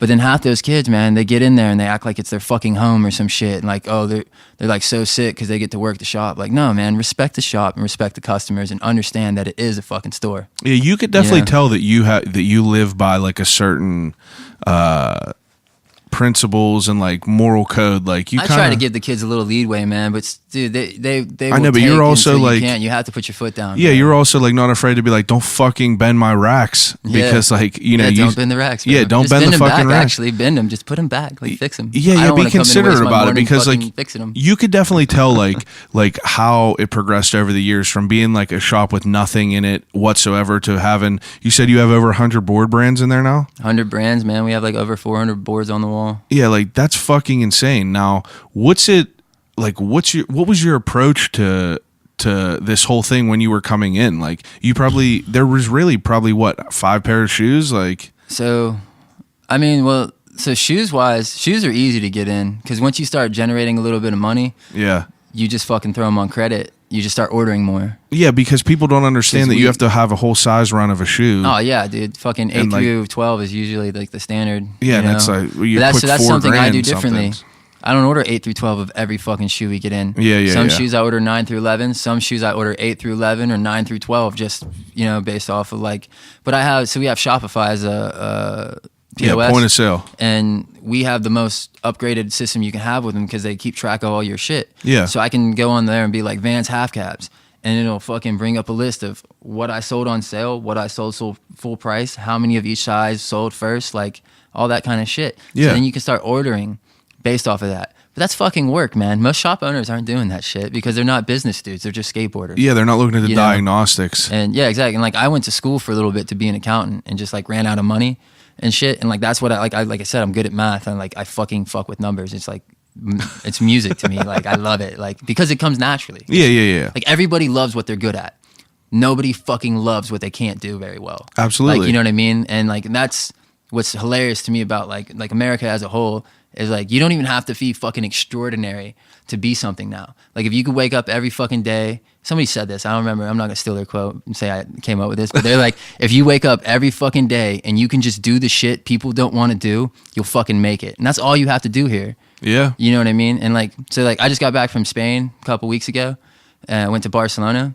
Everybody there wakes up and does the shit they don't want to do and they fucking love life. Really? They have so little, bro. And everybody here, like, I can't get them to get a fucking real job to get out their mom's house. And they're all, like, self-diagnosed with depression and, like, it's sad boy this. And they think it's, like, cool to, like, not have feelings and, like, I'm never going to love a bitch. And I'm like, man, you need a bitch to love. Like, you know what I'm saying? Like, you need something in your life to, like, hold on to and, like, have strength. Like, you know? Yeah, and, like, give yourself to a little bit. Yeah, man. I don't know, dude. People are... It's different how people approach selfish, things. Bro. Like They're just so self-centered to me. Like, yeah, but, like, also, like, I mean... I think a lot of it has to do with age because like whenever whenever I was like I think of what I was like 5 years ago and it's like you're a completely different human being. Those phones are a plague, man. I've gotten sucked in. I've caught myself like why the fuck am I even posting this right now? Oh, you're heavy on the game. Yeah, dude, I try, but see, like I've caught myself going from doing shop only shit to putting my personal shit on sometimes, and I'm like, why the fuck am I even doing this? Like I'm like falling victim to the shit I talk shit on. Yeah, because I get too excited and like we need to check kids, like, ourselves. Hype you up or whatever, you know. We need to check ourselves because like I'm addicted to it too. Like I'll post a picture and then I'll fucking delete it because I'm like you don't need to post that, dude. Like you don't need to do that. There's no reason. But so you fucking got into this place and they were already moved down to the new shop, right? They've been there for like a year or two. Okay. Now, you coming in there, what was your like what was it like? Cuz I mean, skateboarding has like their own like we were talking about before. It's like you have your own code. I think that we had such a good experience at Cheapskates because like, you know, he knew all of the people that we were friends with. Like Yeah. we were like you walk in there and like he knew everyone. So And, like that was the sickest part of me running the board brand for so long. yeah. Is so like you said, like a lot of the people had that like stigma that the one up dudes don't want to fuck with you. Yeah. Unless you basically grew up with them. And honestly, like some of them dudes still treat me that way. But they don't, like, I just hear about it, so I don't care. Yeah. Like no one says anything to me. No one's ever confronted me. I work Monday through Thursday if anybody got something to say. Yeah. Like 100%. But like I already had like a huge following of people that fucked with me and the things I did. And they were not those dudes that were one up dudes. So when I came into the picture, it kind of forced people to start fucking, instead of sitting in your little clique talking shit, it forced you to see people that you talk shit on and learn them and get to know them and really like, fuck, man, we're so alike. Like people just go off rip off of one. You could post one fucking thing, and they're like, oh, they just start making assumptions and shit. Yeah, 100%. Like do you know what Revive is? Yeah. The board brand or whatever. I know of a different Revive brand. No. So Revive is a shitty little YouTube brand from like out in fucking Podunk, wherever. Like these kids started selling boards on YouTube basically, and they Okay. sell so many boards that like actual distributors started picking them up. Right? We talk shit on that stuff all the time just because it's hilarious. I love everybody to do whatever they want to do, but it's basically like people that like stream video games. Like your whole following is fucking like kids that are 6 to 12. Yeah. You know what I mean? Like it's not skating. Like it's not a real scene. Like you were just fucking like kids just don't know any better, and they see like you talking in funny voices and shit, and they think it's like what life is, you know? Yeah. And but you're a grown ass fucking man, and That's you a make good all point. your money based off of 6 to 12-year-olds. No, we're not going to respect you. You know what I'm saying? Like you're not a fucking like Yo Gabba Gabba star. Like you're a fucking skater trying to make money off of little kids, and you want the rest of the industry to respect you or some shit. But I got 2 boards on AWH for like $20 on sale, right? Yeah. And I guess it was like a big thing. All these people were talking shit on me for getting them in, but it was just a joke between me and Greg. And people just don't even understand that. He hit me up. He was like straight up just spit my coffee out on my phone when I seen that post. And I was like, fuck yeah, dude. And we sold both and made $30 off each board, which is Yeah. like, we make like $11 off a board sale. You know what I mean? Like when AWH does sales, bro, I fucking order as many as I can on sale when we need wood. We haven't needed wood for fucking ever.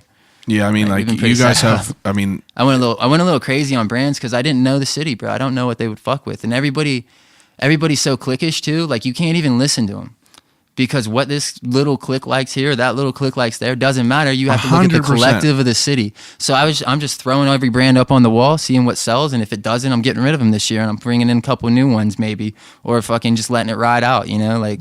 now what was your experience like feeling out all this shit? I Like, mean, was it good in the beginning, or was it kind of stressful? So, I mean, dude, it's been fucking sick. Like, for me, like, every fucking year, we're doubling our numbers from last year. Like, you know what I mean? Like, if I was doing $6,000 a month for, like, January last year we were doing 12. And this year, Yeah. like, we're almost up to fucking, like, 18 or 20 is our average. Like, you know what I'm saying? And it doesn't even come from, like, doing much more than having enough product to sell every month to actually put up those kind of numbers. Absolutely. You know what I mean? And that's the thing. It's the same shit you would hear at Threads. Like, I mean, like you would do at Threads. It's like you have to have the product to be able to move it. Yeah, you have to have enough shit to sell. To There's make those people that kind of want to numbers come happen. in So to buy things, but if you don't have their sizes and shit, I never took those low numbers we were doing in the beginning as a hit because I didn't take a paycheck for 2 years. yeah, Every fucking dollar we made went into new product on the shelves. You know Yeah. what I'm saying? And this year, what I've started to do is basically like, if I'm not 100% sure I can sell it, we don't fucking need it because the store's full. yeah, for sure. And I'm also going way heavier on soft goods than we used to, but I'm also super picky about my soft goods selection. You know what I mean? Like it has to be shit that I either think I could sell here or sell online. Yeah. Like shit people want. And that's like, I mean, I've seriously been thinking like, if it stays the way it's staying and I have enough money to do it, I think it would be sick as fuck to open up a small fucking clothing only skater brand in Ross Park Mall. I bet I'd fucking kill it. 100+ brands in one store, all clothing. I mean, that's So all what, them kids go down there and buy all this fucking Louis Vuitton nonsense. Like they definitely come in. They don't care about spending $40 on a t-shirt. yeah, but No like skate rat has fucking $40 for a shirt, man. I get it, get it, but like if you think that would devalue some of the brands. I've never stepped foot in that fucking store. I get it, but I'd put an ad out and put a real retail seller there, probably a chick. Because realistically, yeah, probably a chick for sure.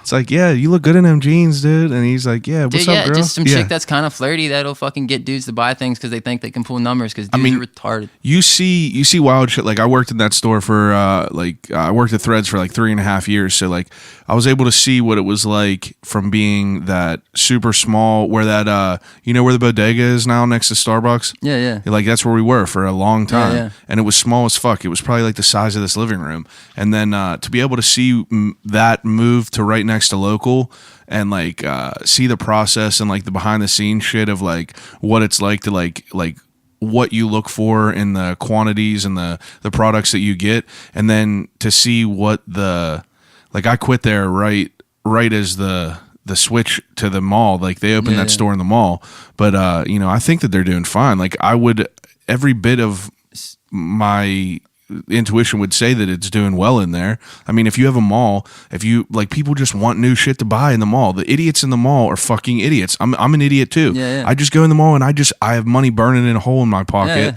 I just want to buy something. Exactly, man. Dude. So like when I flew into when I was flying to Barcelona, I flew into London, right? And they don't have the way their terminals are set up. You can't get to the terminal to sit at your gate. You have to sit in this fucking giant center of the airport, and it's basically like a fucking mall. Yeah, I bet. And I had like a 3-4 hour layover, and I'm just sitting there watching people spend money, and they just want you to get up and fucking want to spend money. 100%. So I get out my notepad and I fucking throw on my music, and I just start ignoring everything around me, and damn near miss my flight, not fucking paying attention to what time it was, fucking jotting down dumb shit in my notebook. You know what I mean? Yeah. And but like, so for me, like, I don't think it would devalue anything because we wouldn't pay attention to it. I think it would just be like, because I mean, we're not making money. The second I started taking a paycheck, we went from doing all right to fucking, you know, back to square one, because Greg's got a full-time job now doing real estate. I can only come down Monday through Thursday, so we got to pay kids Friday through Sunday to be there. Yeah. So between paying them and me actually taking a paycheck, like, and everything else we do, man, like, we're doing good ass numbers, but man, I'm flipping shit on sale all the time just to move product in and out. Yeah. And that's what I'm saying. Like, now I'm fucking thinking all the time, like, we don't need this brand. It don't sell here.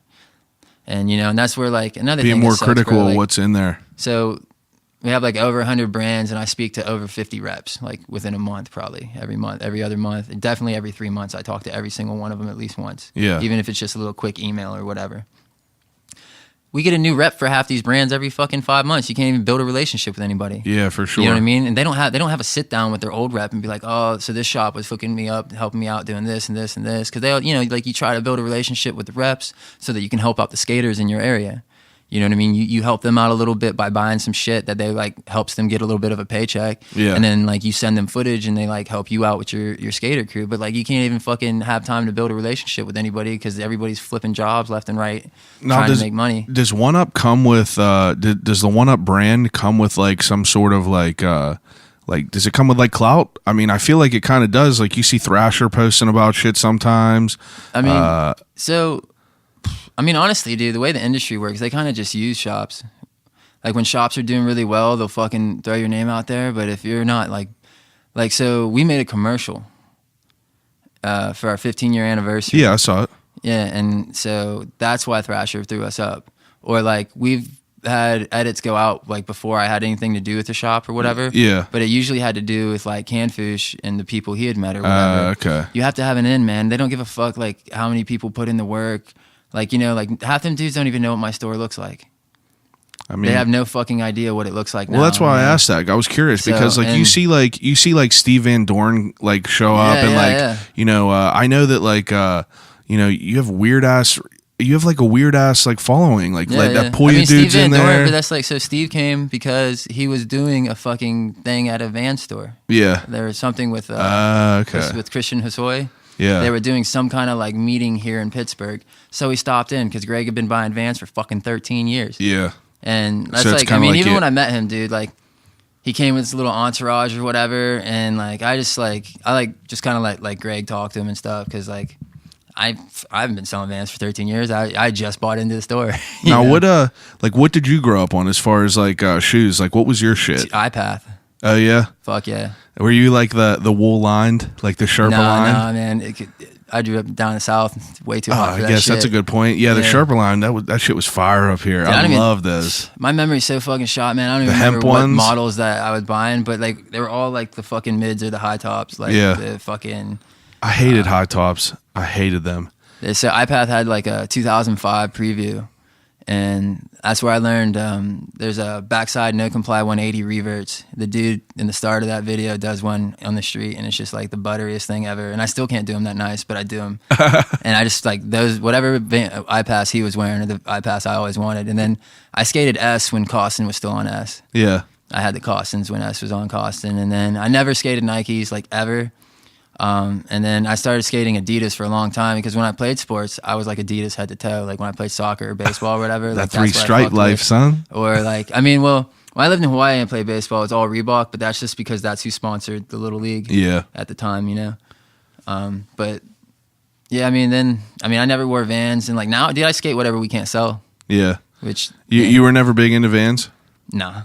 They're fucking. I guess I have like kind of wide feet. Yeah. They're not like overly wide, but like most of the Vans that I ever try to skate, like they get narrow at the toes. You know what I loved is like I always gravitated towards like the big bulky shoes. My favorite shoe of all time is a D3 2001. Fuck, man. Like yeah, I mean, I never skated DCs back when they were all bulky like that. I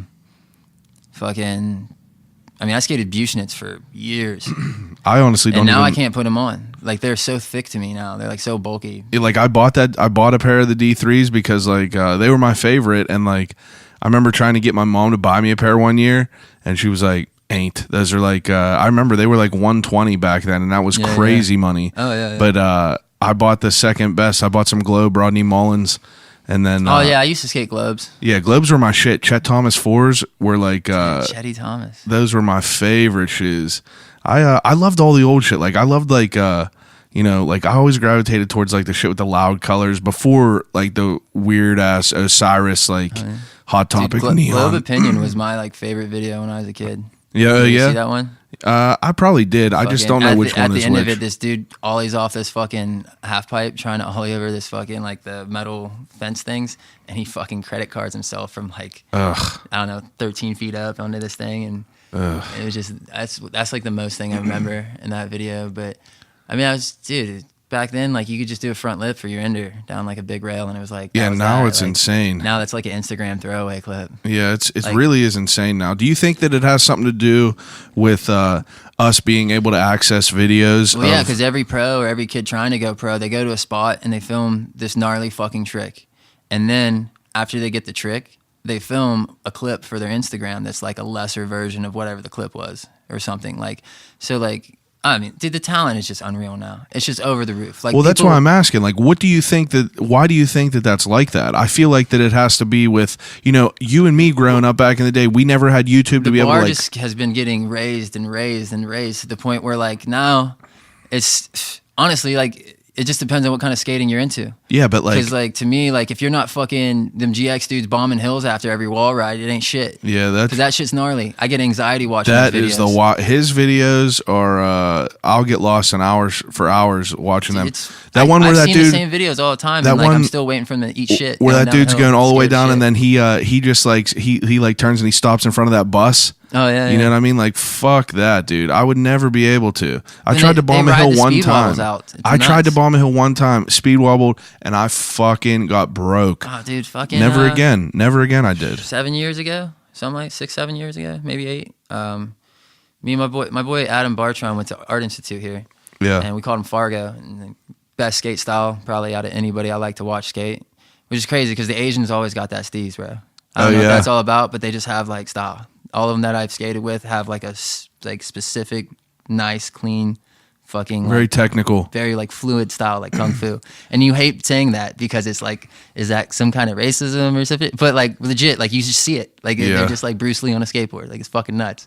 But him and his two other boys, fucking Sycamore, like how it goes down around that fucking bend, from the mountain down. Yeah, we're drunk as shit. Apparently they do this all the time. They bomb half a Sycamore, they pick their boards up and walk through the yards and then go down there. I didn't see them pick their boards up and walk through the yard. I fucking went flying down Sycamore, dude. Got my backpack on, jeans on and shit. And right where you're supposed to go around that turn, I like let up on my board to try to like power slide, to like kind of try to get around that turn or whatever. And I get speed wobbles the second I take the little bit of pressure off my back foot. And I eat shit. I slide like fucking probably 23 feet down that fucking hill flying. I burnt a hole through my backpack, the jeans in my backpack, and my back. And then like, I mean, my hip, my knee, my fucking ankle, my elbow, my shoulder, my face, like everything was fucked up. And all them dudes were just still walking, waiting for me to come down, right? I could have got ran over by a fucking car. You know what I mean? I'm just sitting there like fucking out of it. And like I eventually like rolled up, like lucky it was like 3 a.m. or some shit, you know? And I remember like we walked all the way back across the fucking bridge to the Art Institute dorms. And I took a shower, and it was like the most painful shower I ever had. And I laid down on his couch, and it was literally the most painful sleep I ever had. I bet. And I'm pretty sure he lost his virginity that night. That's what's up. Congrats to him. Virginity at the Art. So he wasn't taking care of me. He didn't give a fuck about you. I don't know, dude. It's just a wild time growing up with it all. Like, I guess it's different because, like, for us, it was, you know, there was always kids around. I always had people to fucking go skate with. I always had people to, like, go do shit with. And, like, we always had skate shops right next to us. So, like, it was just a different thing growing up. It's cool to hear how, like, you know, you kind of, the reason I started to make clothes back like 5 years ago is I was tired of going to stores with my friends, like streetwear stores, and them never having Husky Kid friendly shit. And it's like half you motherfuckers still don't. Like I can't. I mean, I get it. You ain't gonna sell it. Just see, I make 1UP stuff. We make 2XL, basic everything we run now. I get it, but like all the other brands, like there's no reason to even do it. It's like, you know, you wonder why Supreme doesn't ever did it, but like it's a waste of money. See, the thing is about that though is like when people come in, they ask me that shit. I'm like, dude, come in, have a relationship with me, and you'll have everything you ever want because I'll order it. Yeah. But what kids don't understand is we order things 3 to 6 months out before it shows up. Exactly. And they don't even want it by then. Exactly. You know what I mean? They want it when it comes out, and I'm like, I can't even order you one. Like they do pre-books and then they have the direct sales, and that's it. They don't overstock shit because they're like 100%, dude. You know, and same shit at Threads. It's like they're like, oh, can you order this thing back in? It's like we ordered it last year. Yeah, exactly. It's like it was last year we had to put this order in. That's what sucks. Is like you never know, and you forget about it. You get you certain, yeah, dude. I have no fucking idea what's showing up half the time. And you got to guess. We get a box come in. I'm like, oh fuck, I remember ordering this now. You buy that a year ago, and you guess. You have to guess like what's going to be in a year, and what fucking size is that? Kids will even fuck with it. You know? Yeah, because eventually, do you think it's going to go back to being like the? I mean, it kind of is now. It was super baggy, then it went to the skinny jeans, and like now it's kind of getting into like the cargos. Fuck skinny jeans. I mean, forever. I was never able to wear them. Maybe my nuts are big, dude. I don't know. I can't do it. I just can't do it. Like I was never able to wear them. Like you know what I mean? Like I've worn them just to like look nice to go out on like a dinner date or some shit. Yeah. And they're like, oh, you look so nice. Well, fuck that, dude. I am not being uncomfortable. But like, I didn't even match clothes until like 6 years ago when I. Like, you know what I mean? Like, just didn't care about it. Yeah, man. My wife was like bitching about me, like because I wear sweatpants everywhere I went. Yeah. And she was just complaining that like she's like everybody can see your junk, you know. And I'm like, I don't give a fuck. Like I'm comfortable. Yeah. You know what I mean? And like I'd wear like navy blue sweatpants with like a fucking navy blue tee, and she's like, you can't do that. And I'm like, why not? I was like, this is matching. Like, it's the same color. You're like, who gives? But she's like, you can't do that shit. So like, I quit. Like, I guess I started paying attention. Now I pay attention a lot more, just because I run the shop. So I feel like if I look nice, like it's more inclined to make people think I care about the clothes I'm selling. You can't go in there looking like a mess. I don't care about clothes or fashion. I'm function over fashion 100%. Like, see, fashion is pain, bro, and I like comfort. I love. I mean, honestly, you're wrong because the jeans now. I guarantee you, there ain't a pair of pants made by a skateboard company that are more comfortable than any jeans that are made by like these streetwear companies. I mean, dude, I'm wearing fucking blind fucking revamp jeans right now. These are like 90s blind Those are pants dope. that they just remade them, you know? Those are dope. That's what I'm wearing. They're not that comfortable though. I'm telling you, compared to these other things. All these new pants are made with spandex. Oh yeah. And you know, like, I mean, as weird as it is, like, it's comfortable. Being a big dude, so like the jeggings and all that shit? No, come on. I ain't wearing fucking yoga pants. Like, come on. But my boy wears them. They're like fucking. They look like jeans, but they're not. Your boy's sketchy, but they make regular denim now that you don't need to do that. Like for years I had to wear, the typical Levi relaxed fit, baggy as fuck. You could fit a basketball on the side just because I was a fat ass kid. So like my thighs would be huge and then that pant leg would go all the way down. So I always loved the bulky shoes because you had to be able to bunch up your fucking pants at the bottom. But like now all these jeans, I'm like, they make them enough where I could fit into some of this shit in a normal size, but these are the most comfortable jeans I've ever had. But how much are they?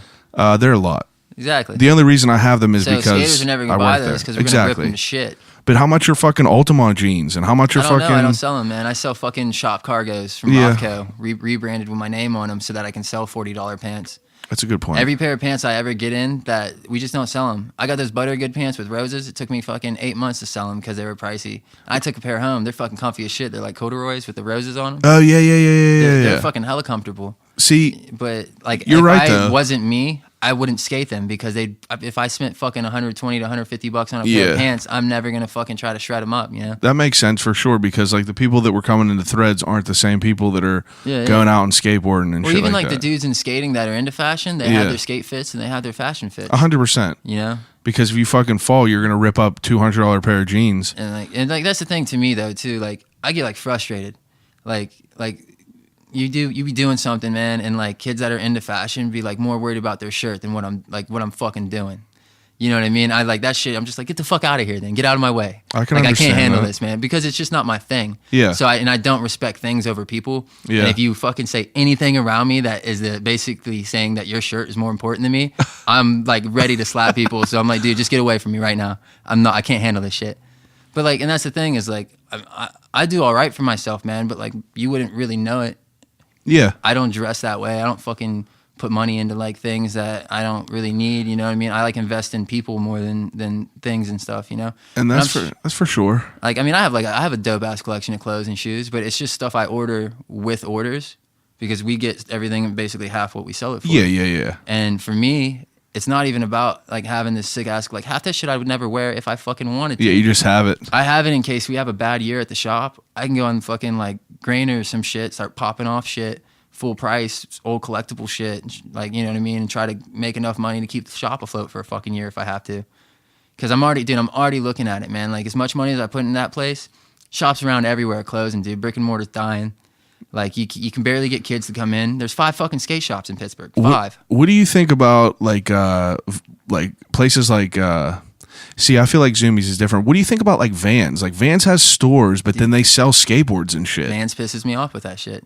I was in Ross Park Mall, fucking. It's like why even do it? Exactly. Why slap me in the face?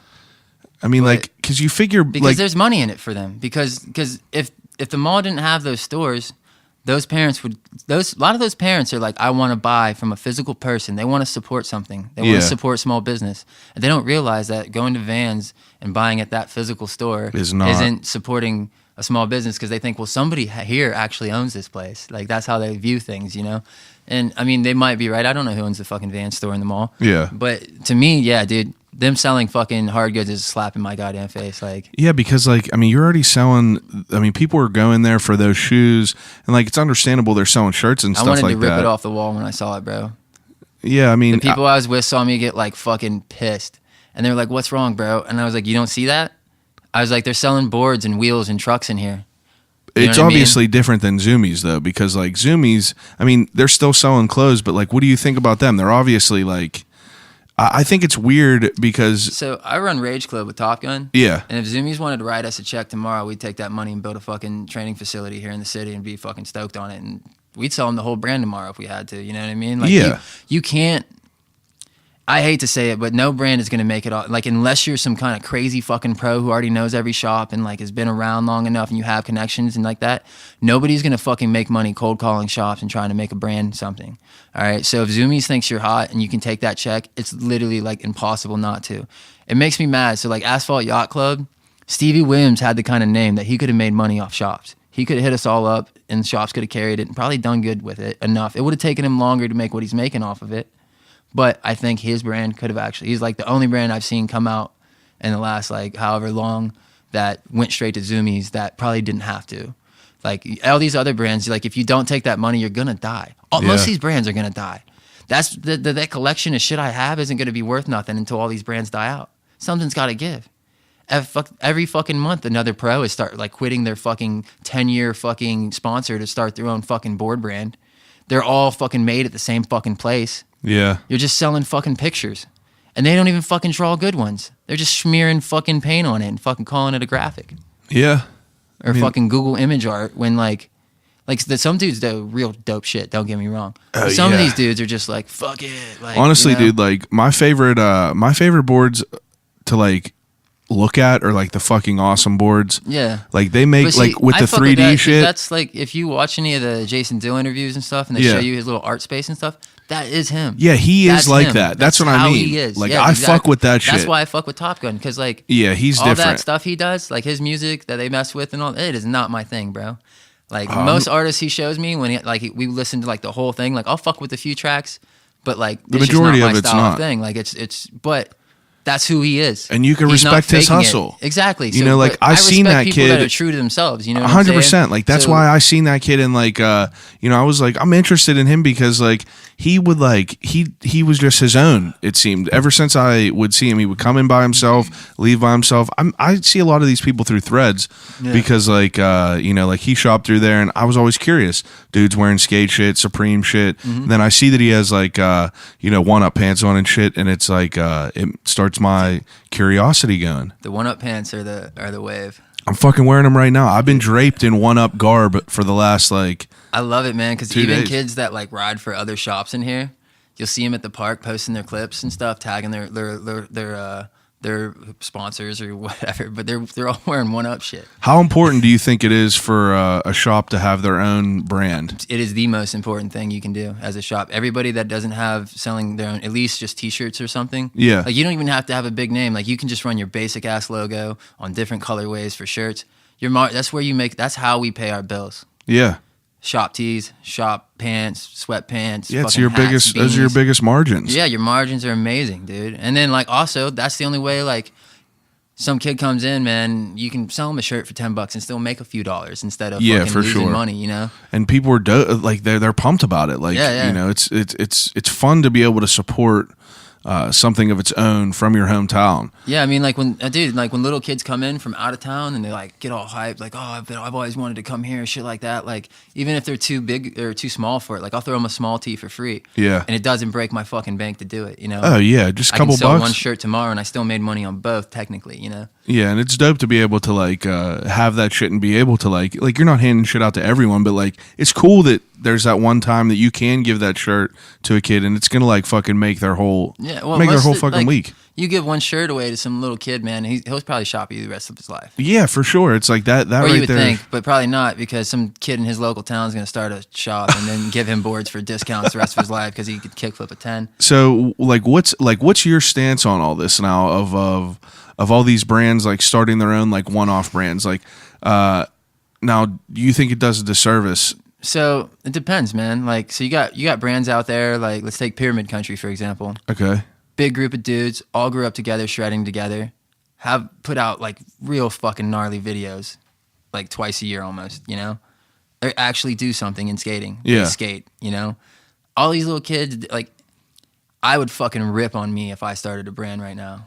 Like, you know what I'm saying? Doing what I did. Like, the way I started Piece of Wood, like, I don't know, like I give myself room to be nice because I know the details behind it. Yeah. But if you're in a big fucking city that has like 3 fucking skate shops and you want to start your own little board brand and you suck at skating and you don't have anybody around you that can fucking put out video parts, what the fuck makes you think that you deserve a fucking board brand? And then the same thing with all these pros who are just thinking like there's no fucking money in wood. And like really like the brands we sell are the brands that are fucking us. Yeah. With their direct sales. And like and half what do you these mean brands though? are in Like California. what do you mean? You know what I mean? So I order something, right? Yeah. And it goes like if they ship it out to me on Monday, Yeah. I get it the next Monday. And that Monday or Tuesday that they shipped it out is the same Monday or Tuesday it goes live on their website. Yeah, so someone and then buys kids that. here can order it and get it to their fucking house just as fast as I get to put it up in my store. That's a good point. And because of that, like kids have no fucking patience for anything, you know what I mean? And then chances are like I might not even have it in the fucking size they want. It's, you know, like I don't know, it's hard, man. Like, we do well because we have so much shit. Like, I have, like, there's no way you can come in there and not find something you fuck with. But you have to have kids that want to fuck with you. Oh, like, yeah, they people give it buy to shit give off a of shot us because they want to fucking be there, or they're moseying on over from Zed's, you know? Like, shout out Zeds, they're on here next. dude, that's honestly Zed's and the little crowd that he brings over that walk over to the shop. That definitely got to give you crazy business. That's what has got me thinking about fucking selling clothes in the mall. Yeah, but like, I mean, I get that for sure. Because the margins on clothes are way bigger. You would definitely make money if you sold it in the mall, but like, then, I mean, I wouldn't move it to the mall. It would just be another store. Yeah, I get it, but like, Yeah. you would make money if you would sell clothes in the mall, just because it's a new place for people to buy different shit. Yeah, yeah. And like, so what do you think about like people? Like, for instance, the other day I looked at I was creeping One Up's Instagram and I saw Jimmy Wapo, a picture with Jimmy Wapo and you, and Wapo had a bag.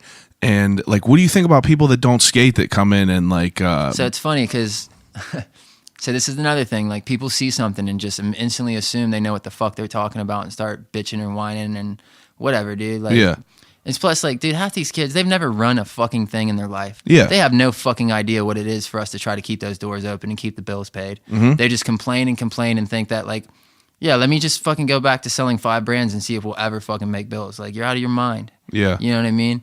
But, like, so Wapo came down to shout out Rage Club for the video. Like, he came down specifically just to fucking get on the VX in front of it, do, you know, his whole thing and shout out Rage Club for just to have, that was just going to be the beginning of our first Rage Club edit, you know? That's fucking And that's dope. why he was in the store. And then he bought some stuff. And of course I'm going to throw him a fucking tee. Absolutely. Like, you know what I mean? Like, But honestly, if you fucking come to my store and you're And not show famous and you fucking spend $300, I'm gonna throw you a fucking tee too. Yeah, yeah, Like, yeah, you know for what sure. I mean? That's where the margins are. That's understandable. Now, But- even if it's now for someone that's not like a person of significance like him, Yeah. you know, if it's just like these kids that are just like, you know, the kids that are just the popular, like the popular kids that are just rocking Supreme because their parents buy it for them. Like, what do you feel about them kids? Because they're obviously I don't coming in think and they spending understand money. anything.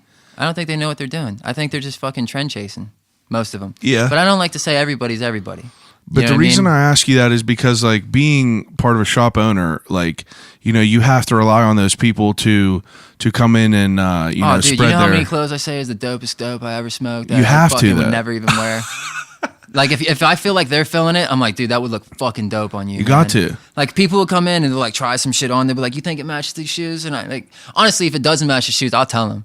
Like, if they put something on and it doesn't, it like Yeah, but fits tight or something. But if I think they're fucking with Yeah, it, I'm you- like, dude, it's all fucking the eye of the beholder. Yeah, you're not going to be like, nah, Like, you're dude, asking don't a be dude fucking that with wore that. sweatpants that matched his t-shirt for fucking 10 years, a whether good he point. thinks that's fashionable. That's a good point. And I'm just like, yeah, dude, sure. Well, But I think it's so interesting because, like, skateboarding is like, you know, they're definitely the front runners of fashion. Like, it all comes from like skating. Like, it's always been, you know, everything that I've always seen is I've always seen it first in skating, and then it just gets. that's how Thrasher got blown up. Is basically all them skater dudes started fucking them models, and the models started stealing all their sweaters, Yeah. and their hoodies and shit. Oh, man. And then so they were wearing Thrasher, and then all of a sudden, all these fucking Instagram models are like, "Oh, Thrasher girls, I want to get reposted." And I'll fucking, you know, Thrasher kind of died out this year compared to like 2 years before, but like, dude, you can see them come in. 4 chicks walk in. You know what I mean? And they're looking around, and I'm like, Thrasher's right there, baby. You know what I mean? Like, and they're like, oh, thank you. Like, they just walk up, guys. You can see them like scouring. Yeah. For it, you know what I mean? Just the thing And- that they see. But in you know all the what? I fuck videos. with Thrasher because Thrasher tees are $20. There's some of Yeah. the only tees I have in my shop that are $20. Yeah. Like, besides shop tees and like a few other little small brands, like, you know. But yeah, most shit is like $28 to fucking $36 for a t-shirt. Yeah. 32 to 40 for a long sleeve, and that's the brand. $80 hoodies now, $120 fucking jackets. Now- Like, it's fucking expensive. Yeah, you talk about like in the beginning how like I know we're kind of all over the place, but I just I don't keep care. we talk about all this shit. I know you don't care, but I'm talking about the people that are just critiquing me. But you know, you talk about how you were like, if I would have started a board company right now, I'd fucking make fun of myself. It's not needed. I get that, but you know, think about now. This is gonna be a weird question because it's so saturated now. But like, think about what you were like whenever you first started that board company. It's like you want that person to like give you a chance, but like you know, like. So I think people do things all right, so know your competition is probably one of the first rules of business. Yeah. Know your market, know your clientele, know what you're up against, okay? And there is no fucking room for growth. There's no money in wood. The only way these kids even keep existing is to undercut themselves, let alone us. Yeah. You know what I mean? Like there's kids like I know because I've done it. So I know what they're making. I watch their Instagram feeds. I know how many boards they bought when they bought them because they showed everybody. Yeah. I know how many they've sold by now because I saw them repost their goddamn stock. Yeah. You know what I mean? And I know how much they're selling shit for because I watched them sell it. You know what I mean? They're not making a fucking dollar and they're putting all their time and energy into it. If you want to fucking have a brand or if it's like, I started doing it because I wasn't riding my board enough. Yeah. I'm a fucking addict to skating. I had a kid and it was an excuse for me to get the fuck out of my house and go skateboard. It was me being selfish, taking away from being a fucking dad. That's all it was, because I didn't want to grow the fuck up. All right? It was 100% selfish and self-centered, and at the core of it, I found these other ways to work in that I was being a good person for other people. Yeah. But really, at the base of it was I was just a selfish fuck who wanted to keep skateboarding and not grow up. And that's why I did it. And that's still why I do it. 100% is I just don't want to stop skating. That's all right. You know, and but like at least I fucking dedicated my life to it. Like, you know what I mean? I really do. I figured out a way to have actual purpose and meaning in doing it. So if you want to do something for the kids and you want to have a team, you don't need a fucking brand to do it. Just go fucking do it. Yeah. Just fucking get kids together like I used to. Like I used to fill kids up in a van way before I had the board brand. I didn't have a team for fucking 5 years. And then Fargo was like fucking talking about all the drama down here between like shops and brands and all this shit. And I was like, fuck it, dude, ride for me. And then I called Shane Aiken. He was like 15 at the time. This little kid from Elwood, the one that kickflipped the 6-flat-6 in that low card ad. Oh, yeah. He's a fucking dude. He's from way out in the 6, man. He used to skate like a mile down the road to go skate a 5 and a 7 stair up at the fucking local high school by himself every day. Wow. And skated with nobody. Like there's nobody out in Elwood City that skates except for his little friends, who I swear only skate because he skated. Because he was so inspiring as a skateboarder that people were like, oh fuck yeah, I want to skate with this dude. He's gnarly, you know. And like, so I called him up, and that was the second dude I put on my team. And then there's this dude Justin Murdy. I used to always see down at Bellevue. And Brian up at Planka, I was like the only dude really slinging my boards for me besides myself. So I was like, yo, Murdy, you want to get on? But Murdy was older and like it didn't really work out because he just never could skate. He was like grown ass dude, like had to go to work and shit. And then like, I was like pretty selective about who I put on the team. And like to me, when it comes to sponsoring kids, it's one of two things. Like either they actually have what it takes to fucking get them out of my board brand into somebody else, which is one of the goals I wanted to do. Is like get them like off my little bullshit local company and like give them exposure so they can, exactly, a stepping stone. Yeah. And like I never thought like I was gonna turn people pro or something. Absolutely. But like I wanted them to like grow apart, and it gives them a place, man. Like you need something. Like it doesn't matter how fucking good you skate or how much you fucking show on Instagram that you're like unless you come out like better than pros. Like don't get me wrong. Like if you come out and you're doing shit pros don't do, and like you're just flawless and fucking someone's gonna hit you up. But for sure, especially there's now a with million Instagram. kids out there that kill it. So it's not about just what tricks you do. You have to be the kind of person they want to go on trips with. You have to be the kind of person that respects what they give with you. A good hang, but still respectful. Yeah, that makes sense for sure. Because like, you could pick your poison now on Instagram. You fucking look at the hashtag. There's 1,000 people that post dope ass shit. But like most of these brands, man, they don't have standards. Yeah. Like they give park rats like who skate their local every day and like learned a new trick. That's just like a combo of 2 tricks they know. They give them like fucking free shit for the rest of life, and it puts a damper on the dudes that built the scene in their area. You know, because kids that like that have been supporting their shop for so ever long, they're getting discounts or like free boards from like whatever other local dudes around them. You know what I mean? And like whole teams are getting put together by like I don't know, man. Like it's just do it for the homies. Yeah. Like I grew up, there wasn't phones. No one fucking pulled out your phone and was like, "Let me get this clip." That's where it all comes from, dude. So we didn't film shit. That's where it all comes from. Everything happened in the moment. The like phone either is you a blessing saw it and a or you curse. didn't. It really is. Like some of the best clips I ever have are just in my fucking head, and maybe 2 people were there to see me do it, and that's all the fuck that I'll ever know that it happened. Yeah. You know what I mean? And like one of them, so I varial flipped this fucking like 4-stair that was like a long 4-stair, and that was like one of the coolest things I thought I ever did. How old and it were was you? just I was like 17. Yeah. But it was just like the way I did it was just like the coolest shit to me. And I remember like my buddy having his camera or whatever, and us going back to try to film it on this little shitty camera, and me landing it and watching it, and us being like, "This is stupid. Yeah. It doesn't even look close to how good it felt the first time I did it." You know In what your I mean? head, yeah. And I'm just like, dude, nothing we did was like, but we did it for us.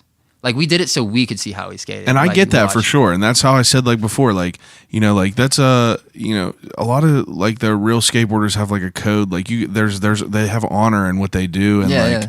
they keep that. I mean, a lot of the people, Used to. like, I feel like you could tell who it is. Yeah, yeah. But you know, it's hard to like keep like that path and like everything, but like think of a young kid that like wants to start doing something, like wants to start a clothing brand. Like what if they do end up being the next fucking big deal? But like, you know, nowadays it's so Put in the fucking work difficult. first, though. That's all. I get it, but like you got to start somewhere. Yeah. How the fuck are you gonna like? So just start and do it on your own. Don't fucking put the weight on every other store to sell your brand. Oh yeah, I agree Build with a you. following. I Build your own thing first. Like, I think I misunderstood you then before. Yeah. I think that you were just. I think that like. I'm not saying every kid shouldn't do what they want to do. Yeah.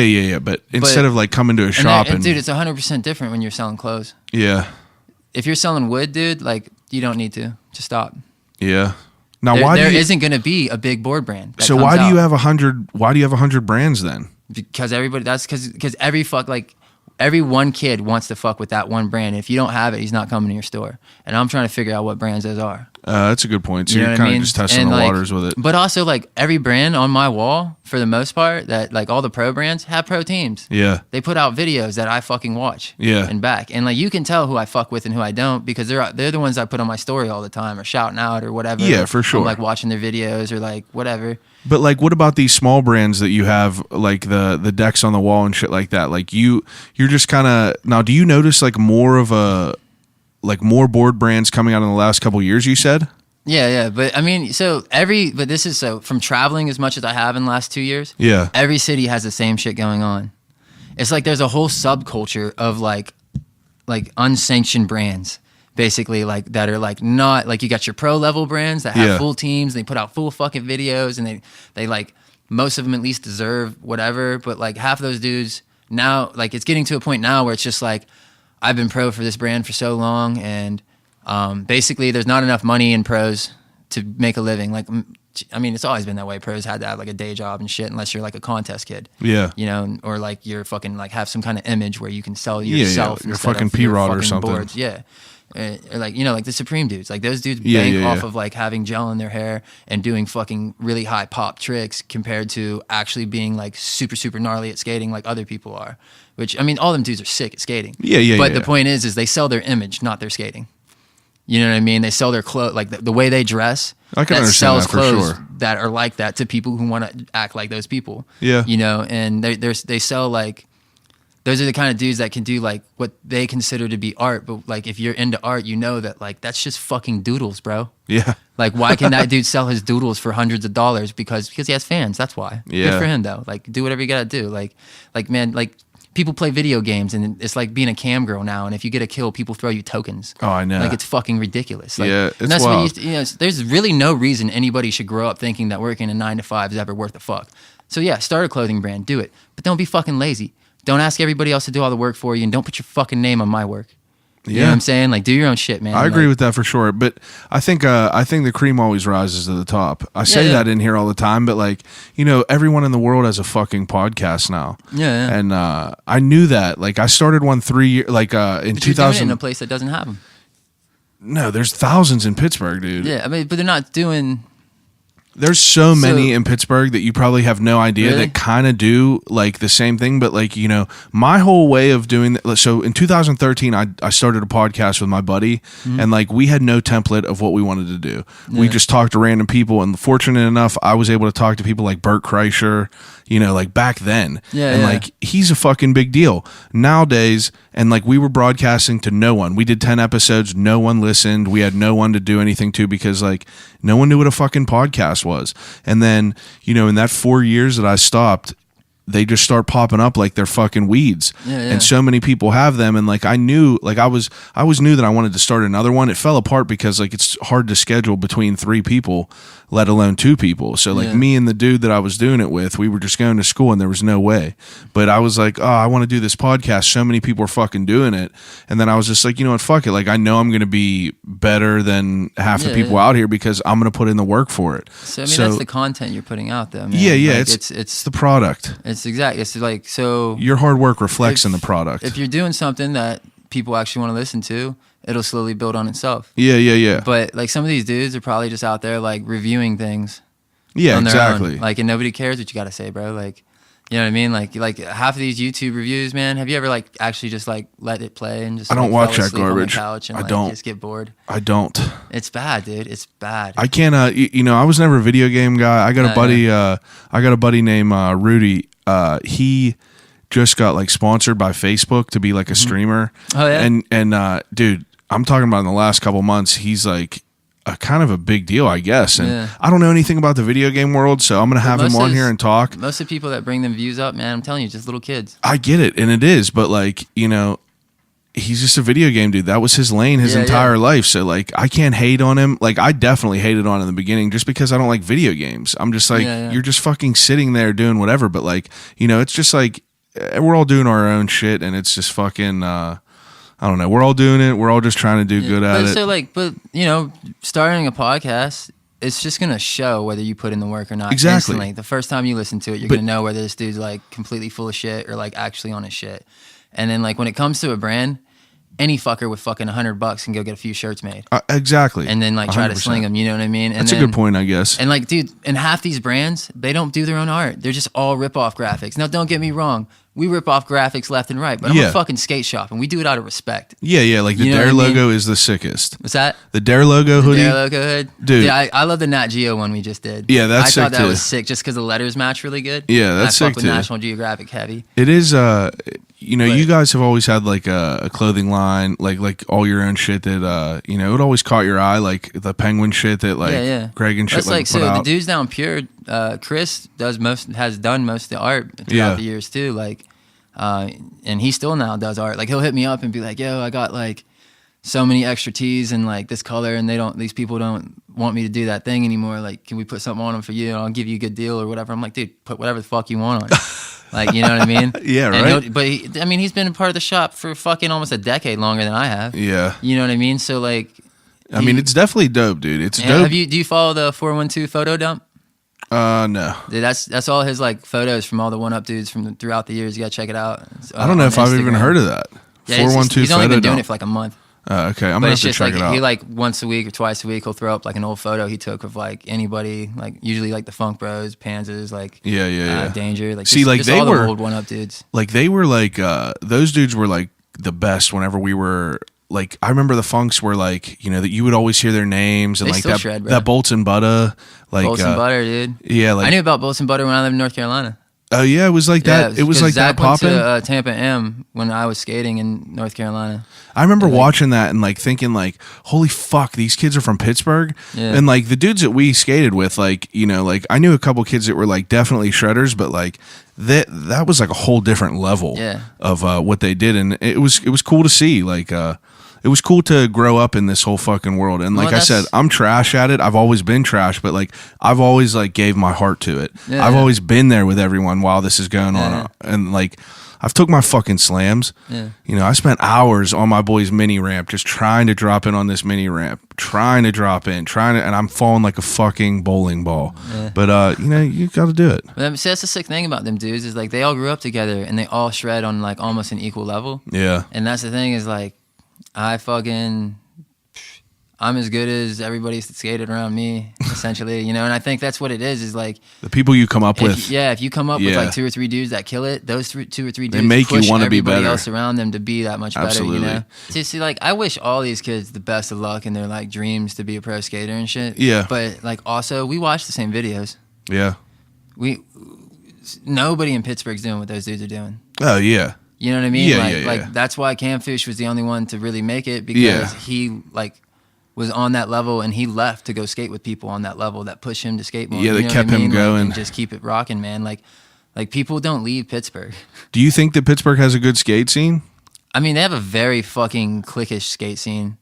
And me not being from here, it's like really easy to see it. I mean, it's still kind of like that. And I really think that a lot of the shit I've been doing is like forcing people to come together as a whole. Yeah. You know, especially like with us doing the warehouse now. Yeah, I wanted to talk about the warehouse that. is open to everybody. So like, oh yeah, like you're gonna get I mean, anybody that wants to come skate like can be a member there. Like, so explain what this is. So basically, we got lucky and fucking found a warehouse on Southside, and we put like a little indoor park in it. We're extending the mini out to 40 feet, like literally right now. Jeez. And then we have like a little street setup, which is basically built off of 2-quarter pipes and all donated boxes from people that just dropped that shit off, and like rails and shit that was just around. People drop like most of the shit in there is donations. I'm only $1,700 in the ramps right now. Then all that shit's in there. So wow. And it's $5 a day, $30 a month. So no, well, the way it works is it's not open like daily. There's no hours or anything. Okay. It's basic. I'm going to meet a lawyer on Thursday to get. I have like we're starting it as like a private social club. Essentially, it's just a skateboard club. So that's fucking dope. It's like a non-profit essentially. So I had to set up a bank account for it, and I'm getting like a fob system installed, which I just talked to the dude today. Bad news is I thought that would be done this week, and he said he's like 2-3 weeks out. And then I explained to him why I need it so fast. So he said he's going to try, but he didn't sound very convinced to make it there. But yeah, dude, I'll definitely be down there. So like Don't the worry. fob system, the way it'll work is it's $30 a month per member, and you get a fob. You got to buy your fob. It's like $5, which is the little yeah. And keychain you just thing touch that to the lets you door in. and lets you in. Yeah, I didn't know that's what they were called, but whatever. That's all right. The only reason I know is because I worked at a car dealership. Yeah. So, $30 a month to get you a fob, and then there's a 100-member max too. And there's a couple reasons for that. Is the main reason is we just don't want too many fucking people there all the time. It's a small building. Yeah. And but the reason for the fobs too is 24/7 hour access, like a gym. Yeah. So if you don't want to skate at 6:30 when everybody's fucking there, just come skate at midnight. Skate at 2-3 in the morning. Like that's one of the main things we've been doing the last 2 weeks and we're going to continue to keep improving on is the soundproofing. Because it's in like slightly a residential area. Okay, yeah, so it makes sense. if we want it to be open after 9 or 10 at night, like we need to make sure that the noise stays contained because skateboarding's loud as fuck. What do you guys do as far as you make everyone sign like releases? Yeah, I will. Okay, yeah. Like right now, everything's just like it's just like donations just to try to help us build ramps faster. But like if you got other people coming in, you have to obviously cover your ass. You'll get like $30 a month members, and then every member is allowed to bring 2 guests at a time. And the guests have to put $5 donation in this box, and then right next to that box will be a big ass folder of waivers for guests. And then you sign, you as the member sign, and then they sign, print and sign. Man, and that's fucking sick. To fucking put it over. And then so the fob system keeps track of who's using their fobs and when. I got cameras set up there, so any confrontation, anybody lies to me, I'll fucking just go check the tapes. Yeah, motherfuckers. You know once I get internet down there, all that camera system's gonna be attached to my fucking phone, so I could be sitting at my house in Newcastle, and I fucking make a phone call and be like, yo, tell so and so quit being retarded. Like, dude, half of these cameras now, you could just touch on your phone app and just be like, yo, motherfuckers. I got an 8 camera system. Oh yeah, my voice don't work, but I thought it did. I was trying to talk into it the one day, fucking with him, because I used to have cameras in my bedroom, or in my house, because my son's 10 and my daughter's 7, and they're opposite sex. So I had a camera in their bedroom that fed to my bedroom on a screen so that I could, I want to make sure nothing stupid's going on, bro. I don't want to get, you know what I mean? Like, they're kids. Like, they don't know any better, I get it. You got to make sure, like, if, like, like, my daughter wouldn't understand if she woke up scared why she's not allowed to get in my son's bed and feel safe, you know what I mean? But like clearly by the state and, like, their moms, like, that could be trouble for me. So I had this camera system just to, like, fucking be able to do that. But I could talk to them on there. So when they're in there, like, out of bed at, like, fucking, they're not supposed to be in bed, and I'm in my bed, I wouldn't have to get up and go fucking yell at them. I could just press the button and be like, hey, I see you. And then they'd be like, oh, should they, like, look around and shit? Like, it's like, what is that? Where's that coming from? That's hilarious. Because you sound like a machine. You don't sound like you coming through the thing. That's a good point.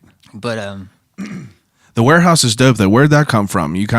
Guys just kind of fell into it. So the guy that was remodeling my shop wanted a shop for himself. And then he ended up having to go back home to Massachusetts. He was going to rent half of that, like where the mini ramp is and all that shit. Yeah. Half of that room was going to be, like, the mini ramp was only going to be 20 feet and the rest was going to be his workspace. And the guy that owns the building, I'm pretty sure he's passing away or something, because he got it, like, approved to put, like, condos on it or some shit. Yeah. And then basically he all he said to us was he doesn't have enough time to do it.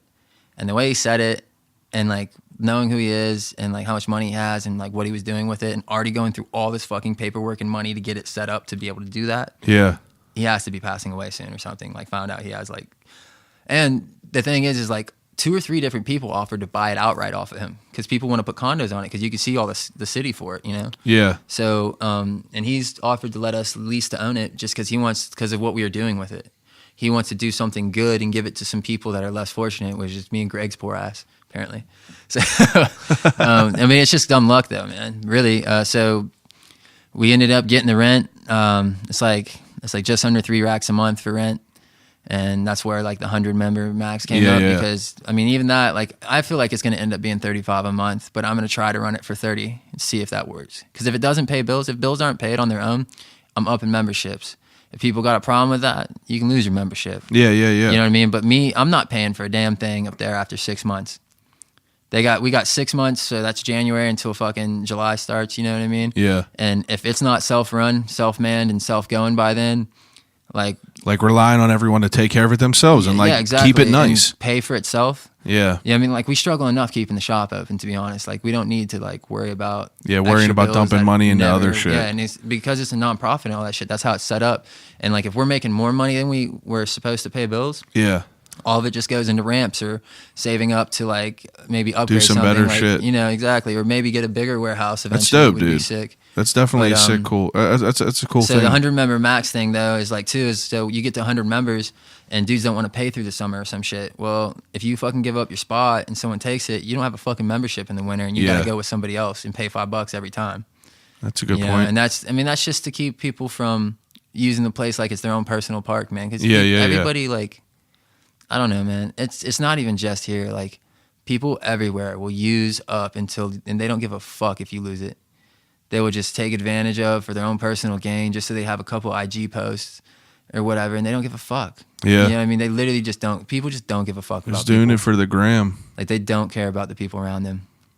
Yeah. Everybody, like, I mean, not everybody, but like so many fuckers is just like, I know that they wouldn't even talk to me if they couldn't get so much out of me. You know what I mean? Like, everybody, like, approaches people like, what can I fucking get out of you to better myself for me? Yeah. Period. And it's super sad. So if the city wants it, they'll take it and we'll run with it. And that's what I mean. If it takes a while of people that like are trying to abuse it for us to kick them the fuck out and let some, I mean, I got old dudes who's like only going to skate once or twice a month that want a key so they can come skate it when they want. $30 though, whenever you want, that ain't shit. Yeah. And I don't know, it should work, man. I mean, everybody wants it, but it's like, definitely dope. It looks cool. I'll fucking take the fob system right the fuck back off, and I'll put a fucking new key on it, and me and Greg will be the only one with the key. And Greg don't skate, and I barely skate, so no one else will fucking ever touch the place unless I'm there. Yeah. And you know, we'll rent it out to fucking rent people. We'll use it as a garage to rent cars out and pay the bills with it that way. If that's what probably could do that for sure. But that's not what we want. Yeah, obviously. You know, we definitely want it to run and be then. I mean, I skated there yesterday for like 2 hours. Felt like a little kid. Well, I mean, that's definitely cool what Eaton's are doing. That's something cool to have, a social club. I love that, like skateboard social club. Dude, people have done that and like actually sick. Started religions, like skateboarding religions to be non-profit and tax exempt. It doesn't surprise me. You ever watch Wild Wild Country? No, I didn't catch that yet. Dude, these motherfuckers came over from India and created their own state. Mm-hmm. And it's just like... But the funniest thing is like watching I saw parts of it, so I saw like the footage of like... That dude? The fucking hillbillies. Osho? Being like, oh, we don't want this shit here. Like Christianity ain't a fucking cult too. Like, yeah. You know? Like dude, it's a cult. 100%. Yeah, 100%. Rogan says a quote, I say it on here all the time. The only difference between a cult and a religion is the head figure is dead in a cult. And if you think, or in a religion, if you think about that, it's the same fucking 100%. thing. All right. Now, I wanted to ask you one more thing before we get to the end of the podcast. In the world that we're living in right now, internet, age of internet, social media, and everything like that, do you see being able to run a brick and mortar store in the future, or do you think that that's going to like kind of slowly transition to an online store? So, and do you think it's a negative to have it? Do you think it would be a negative to just have an online store?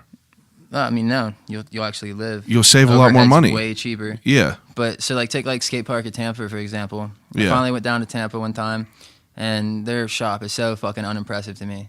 Like they don't put any money into their fucking like my store looks sick to me. Like I put so much time into the aesthetics of what it looks like and feels like when you come in there. Yeah. You know what I mean? and like they just use like the basic cheapest slat wall, but their warehouse is fucking nuts. You know what I mean? So I think most stores are going to end up doing that, where you have like kind of a small front, if that, and then it's basically all online. Okay. We do well, man, because I don't just like, I don't even sell fucking really a lot of, like most of my customers aren't skateboarders that I actually make money off of. The people that come in and buy clothes for full price or shoes for full price aren't actual skaters.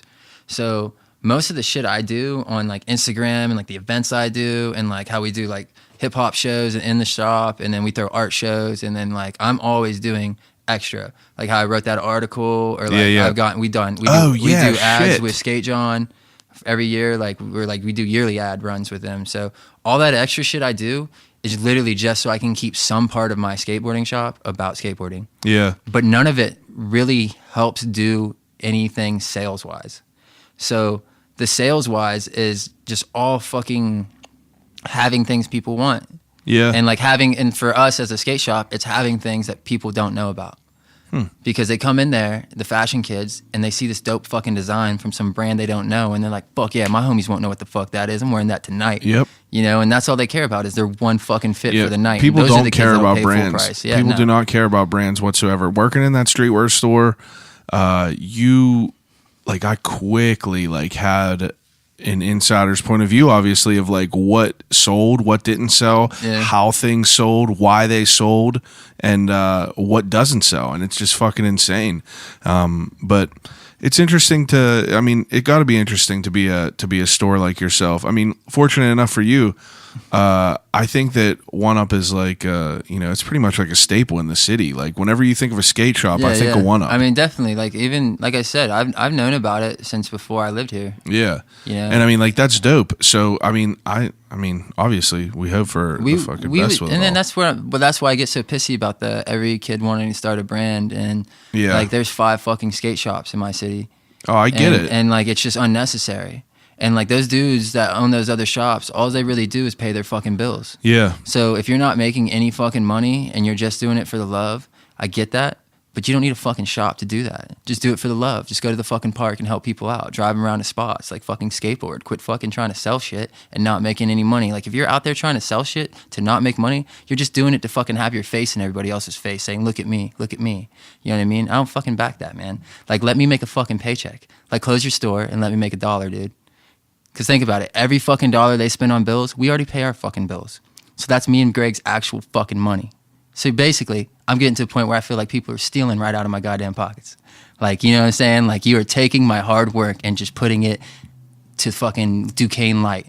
Fuck that. That's the truth. Yeah, give me my fucking money, dude. That's the fucking truth. But we would make so much more money if there wasn't 5 fucking shops around here. Yeah. You know what I mean? Like, and maybe we wouldn't. Maybe those kids' parents would never come into the city. You know what I mean? Because all those other shops are like out where people live instead of being in the city. Yeah. And their overhead is like a fucking 1/4 of what ours is. And honestly, most of the, like if I took every other skate shop in Pittsburgh's product, I could put them in my store and I'd still have more shit than they do. Yeah, for sure. So like if you have somebody in your city already doing it right, it's fucking pointless. And that's the other thing. Like if I went to somebody else's city and tried to start some little shop, fucking... they would not allow it. Yeah, it's disrespectful. But everybody out here wants to be a part of something and doesn't want to put in the work to do it. Yeah. So these people start up a shop and throw all the local kids up on their team, and now those kids feel like they're like special for whatever reason. Like I don't know, man. Like if you ever offered me a fucking sponsorship, I'd tell you were fucking whack. Get away from me. Like I suck at skating and I know it. Just because I can fucking play games of skate and fucking beat people, or I can fucking skate the local park and do like fucking 10 tricks on a bench doesn't mean I deserve a fucking thing. You know what I mean? Like if you're not skating street and you're not fucking skating hard, like and just killing it, like if you have 3 tricks and those are the only 3 tricks you do in the street, you don't deserve a fucking thing. You know what I mean? Just skate. Just enjoy skateboarding. Like fucking be happy that you get to ride a skateboard and stop like fucking trying to get free t-shirts off of every motherfucker that starts a brand. You know what I mean? Like, and then like these kids, they post their sponsors and they tag them in every fucking thing they do. Yeah. And I'm like, if I was that brand owner as a skater, seeing what they're tagging me in, I'd be like, you're off the fucking team, bro. Stop tagging me in your fucking local like little edit. Like, but they get all hyped on it, and they like it's like a circle jerk of like just no standards. You know what I mean? Like they all pat each other on the back, and they put out like fucking bro models. You know, like instead of having pro model decks, they put out like they like turn their friends pro for their local brand, And technically those dudes could go skate Tampa Pro.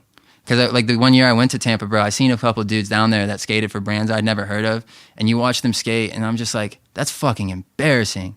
I couldn't imagine fucking being here and like trying to do my basic back tail on one of the smaller boxes here, being a pro skater, and then having to skate against these dudes that are just like, kickflip back, nose blunt, shove out, like every try. Who gives a fuck? Like, we're just fucking around. This is Tampa. Like, we skate real. Because dudes that skate street don't care about that fucking park.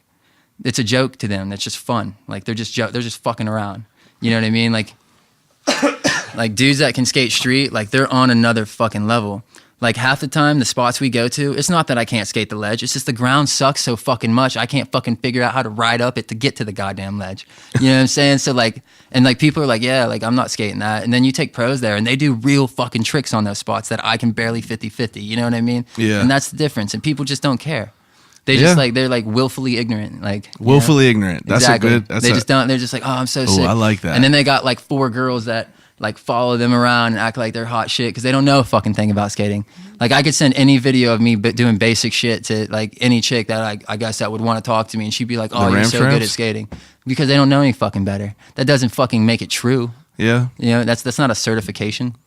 It's understandable. Man, that was good. That was a good, and now, all right, now to wrap this whole thing up, your fucking your article you did in Low Card was dope, dude. I was so hyped on that. Now explain what that is, because I'm gonna chop it up and then we're gonna end on that.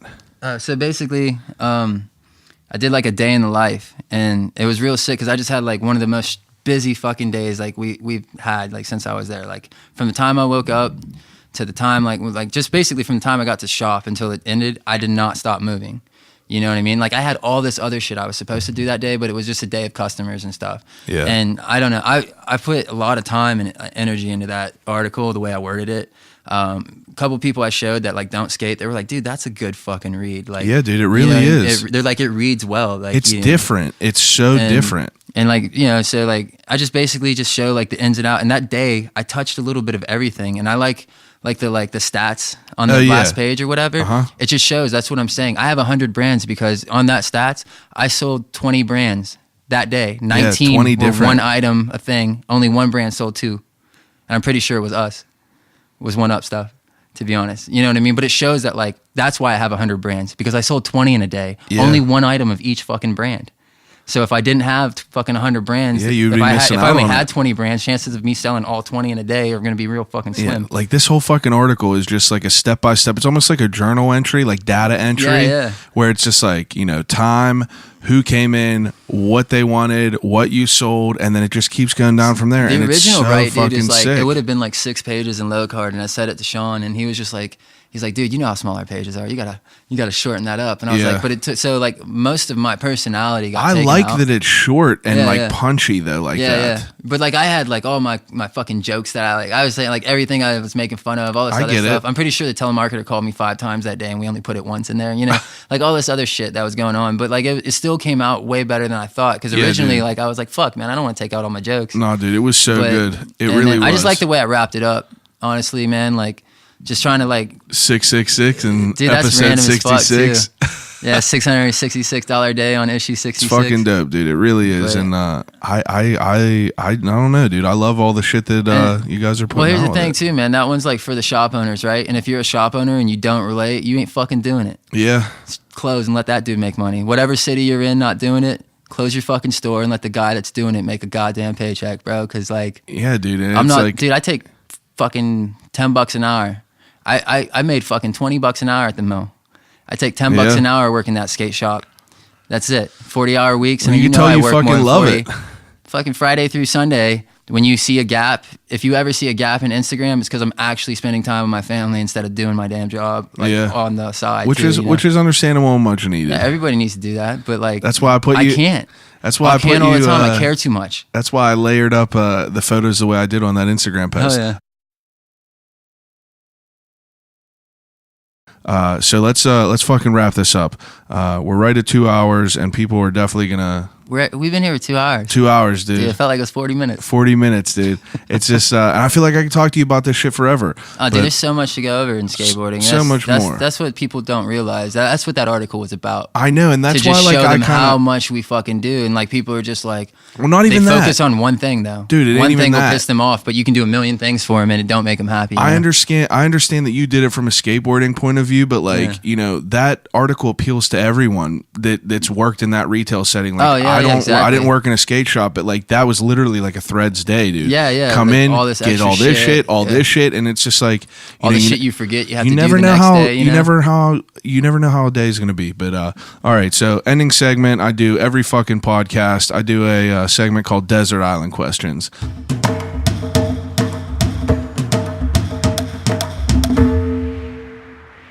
Brandon thinks that he knows what I'm going to ask him, but I know that he listens to the podcast, so I came up with some other shit. Yes, so I'm a fan, so I brought a list, but we can definitely. We're gonna touch on them all. This is a long episode. I'm pumped about it. I knew it was going to be, but okay. So we'll do the regular questions first, and then I'm going to break into the other ones. So for the Desert Island questions, I give each guest 3 categories to watch, read, and listen to on a desert island over and over and over again until they die.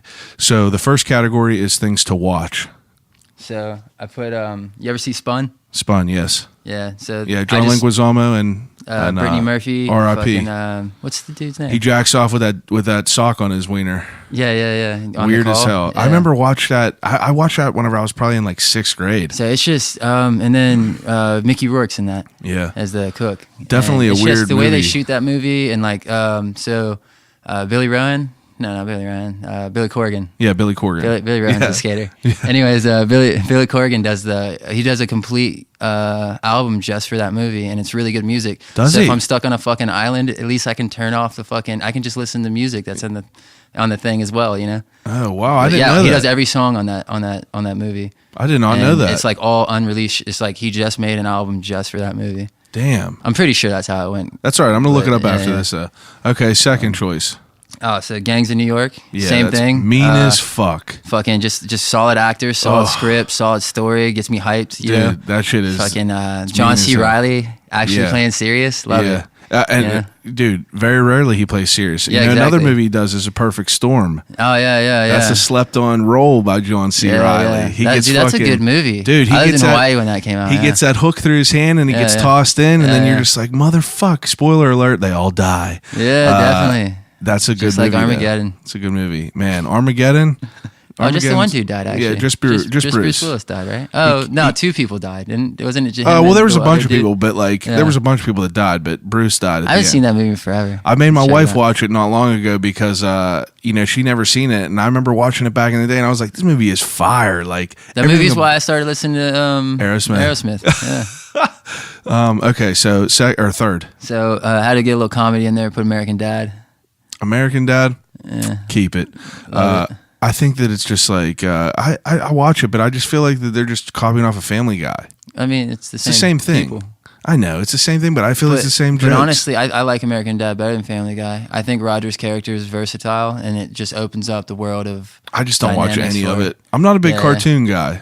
Dude, I mean, I'm fucking pothead. I just sit there and like veg out and sit at my house, watch TV, and relax. I mean.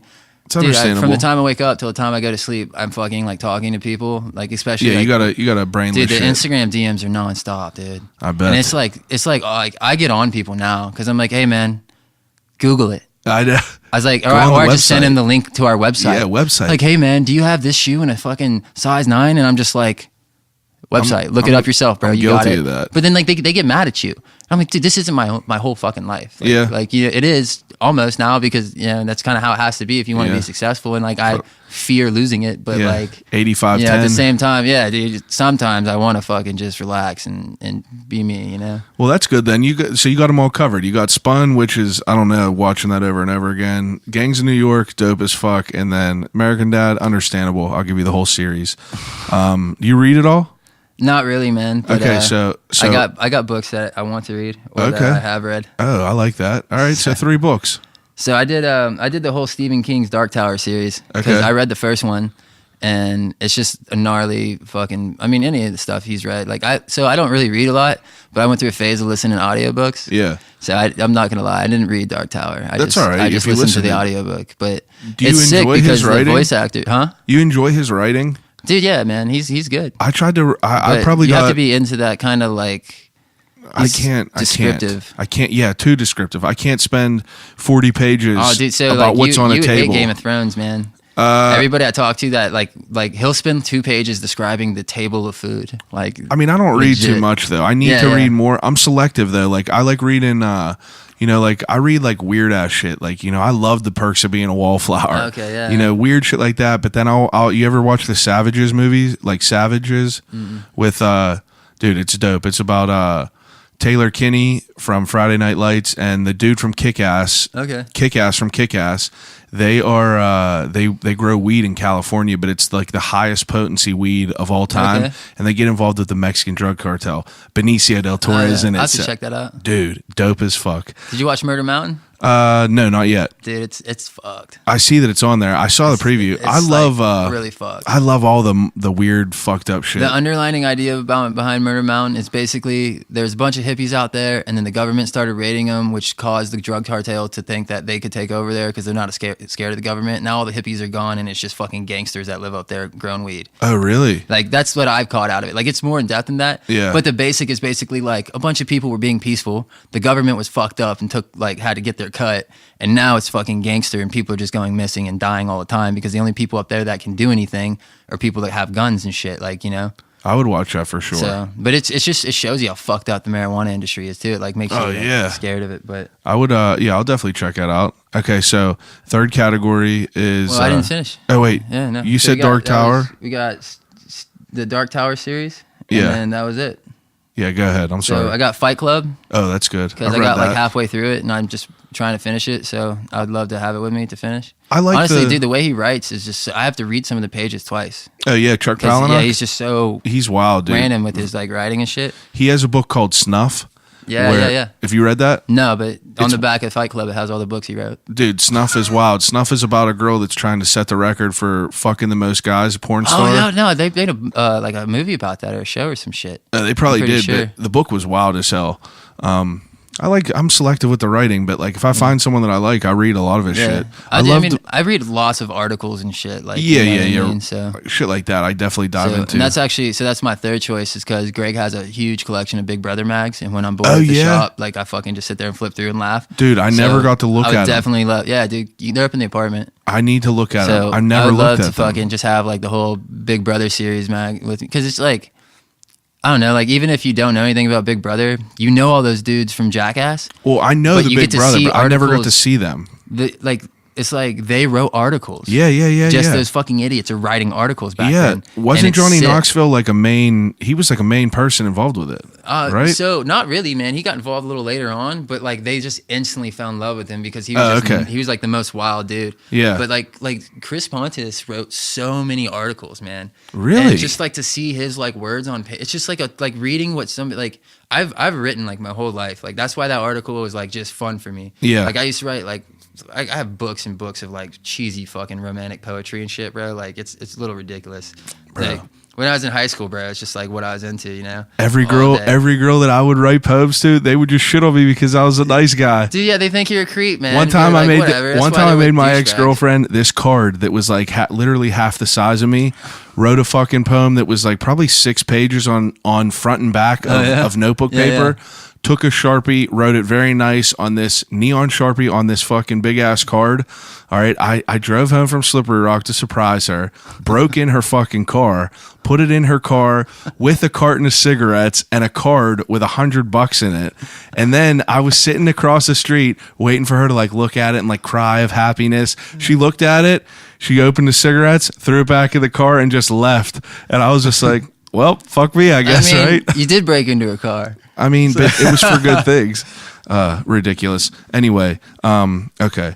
Yes, but like, so I went through like my my experimental phase between like 18 and 22, and I used to like just write the whole time I was doing that too. I enjoy writing for sure. So, I'm not good at it, but I enjoy. I mean, like I could write, but I'm not good at grammar. Like if you read what I wrote, you would be like, you didn't fucking write that, because like just the way I talk is nothing like how I write. Like I appreciate that yeah. though. Yeah, I when I'm talking, it's just like the first thing I think of is just exactly what the fuck I say. Yeah, and word then like when vomit. you're writing, like I'll erase things, and like you can just find better words to describe what you want better and stuff, you know. Absolutely. So, That's such a good choice, Big Brother. Yeah, Brother, it's the sick, whole man. thing. That's a good choice. it's a good mag, dude. It's hilarious. They do like how tos, and it'd be like how to smoke crack. Yeah, I remember. Shit, like, I remember it's the most crazy things. They talked about it. Or how to pick up chicks when you're underage and stuff. They talked about it in some documentary. I can't remember which one. Oh, it's called Dumb. It's on Hulu. It's literally the Big Brother story, dude. No, this is a different documentary Oh, really? I watched that they mentioned Big Brother. Oh, okay. Have you seen Dumb? No. It's a documentary about the Big Brother mag. It's on Hulu. Oh, I didn't Check know it that. out. I'll And definitely then watch that. The best documentary you'll ever watch is called The Man Who Sold the World, and it's about the dude that owned World Industries. Really? Yeah, that dude's crazy, millionaire, like off of World Industries. Wow. He's crazy, dude. His story is just nuts, and like all the art they were doing back then, and like the political views, and like them pushing the envelope and shit. That's where Big Brother got a lot of their like them. I think he's a part of Big Brother. Yeah, he's like half owner of Big Brother. Oh, really? I can't remember his name right now. I see. This is what I mean, dude. That's No all right. memory, but like it's sick that like that dude had. Yeah, he had a part to do. With The Big Man Who Brother. Sold the World. Yeah, Man Who Sold the World. I'm going to watch out for sure. All right. Third category is movies. No. Or music. Music, man. So this is simple. I put Yeah's Fever to Tell deluxe album, Okay. Sublime Secondhand Smoke, Okay. and then Interpol Turn Off the Bright Lights. I would have never guessed that. That's a good.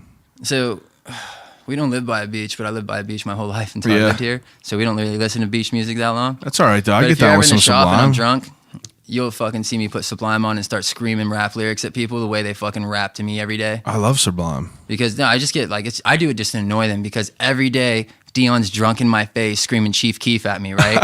So I'll put some old Sublime like fucking like just like their college days shit, and I'll just get in his face and just start fucking yelling Sublime lyrics at him, and he's like, I don't know this song, and I'm like, yeah, exactly. You know what I mean? Like, Yeah, a little taste of your own medicine. But yeah, I mean those albums all have been like Pivotal to you. since I was like 15 or so. Like I've been listening to those same albums, and I still listen to them all the time. It's understandable. I put Interpol on, and people were like, "You still listen to Interpol?" And I'm like, That's what I was "The like. fuck do you mean?" I was like man? Interpol. Like, Dude, they were supposed to play like right around my birthday last year, and I had tickets, and they're the only band out of the.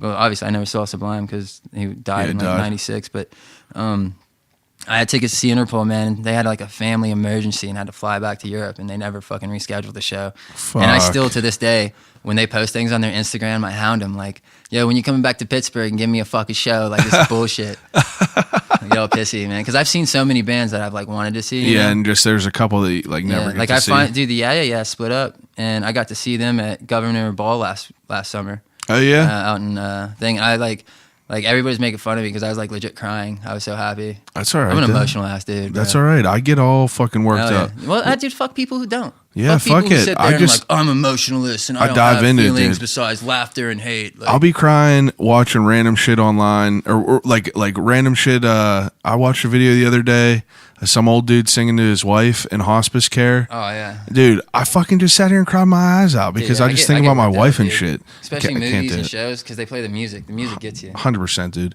All right. So I came up with a couple other questions that I was curious about myself. So I want to know your top 3 favorite skate videos.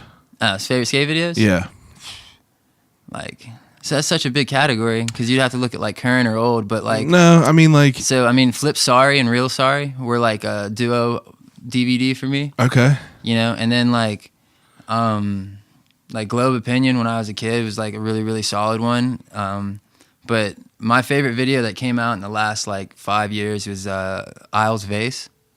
I never video. seen that. It's like Tom Knox, Casper Broker, like everybody else that skates and do like Don Nugent. I'm probably not saying that dude's last name right. It happens, but It's all right. you know, at least they put their fucking names on the video parts. Like half the time, I don't even know who the fuck's skating anymore. Yeah.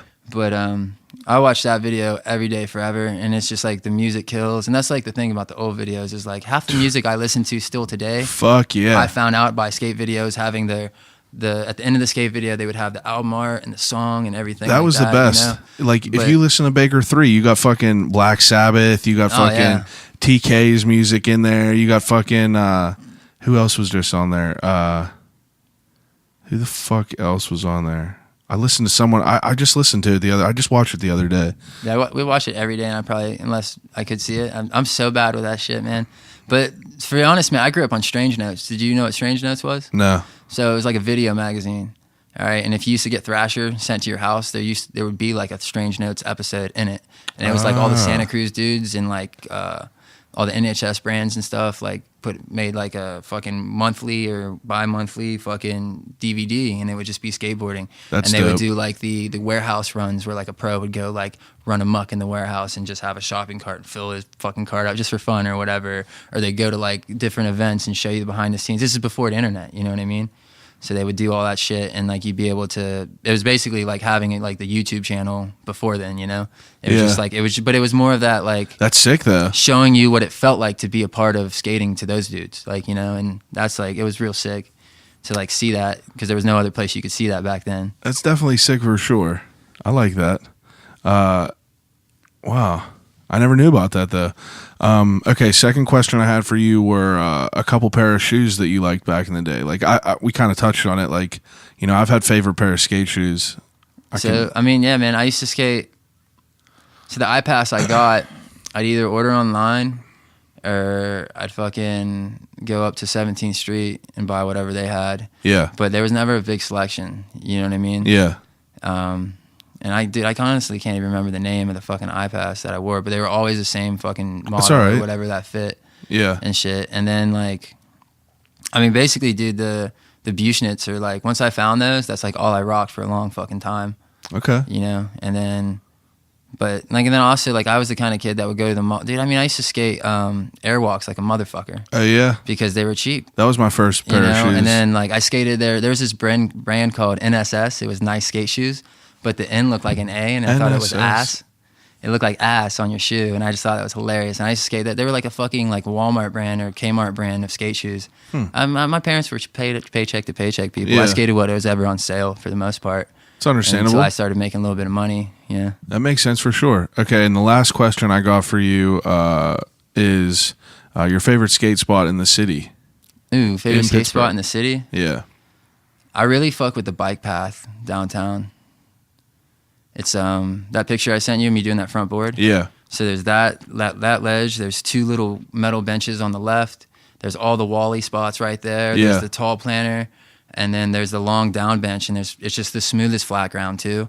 And for the most part, you never get kicked at that spot. Really? Yeah, but and it's fucking gorgeous in the springtime because like if you skate all the way down, it's where the bike path goes and where all those trees are. Yeah. And shit, so you can see them all like yellow or orange colored or whatever. I always loved going to Malines. Yeah, I mean, I suck at fucking banks and transition. Yeah, but like I always sucked at everything, but like the kids that I was friends with were always nasty. I really like the closed off ledge at Strawberry Way, like the wall ledge at Strawberry Way. You know what I'm talking about? I don't know like if you go up Grant Street, there's Strawberry Way. It's just like a walkway. They have all those like dope ass designs on the ground now. Yeah. That's why it's sick because there's a wall edge, and then now you have all these fucking tables that they so gladly donated to our skate spot. Yeah. And then there's like there's the fire hydrant and shit right there too. I mean, I really used to like the bird shit ledge. Yeah. But the ground right before it has just gotten real chunked out. And then when I first moved here, Hines was like my go-to spot. But all them really nice. The nicer ledges to skate that aren't like rounded off and chunked out. Yeah. Though them planters and shit, they took them out of there and they moved them all over the city everywhere. But there used to be like 6 of them and you could just fucking just make loops and stuff, you know?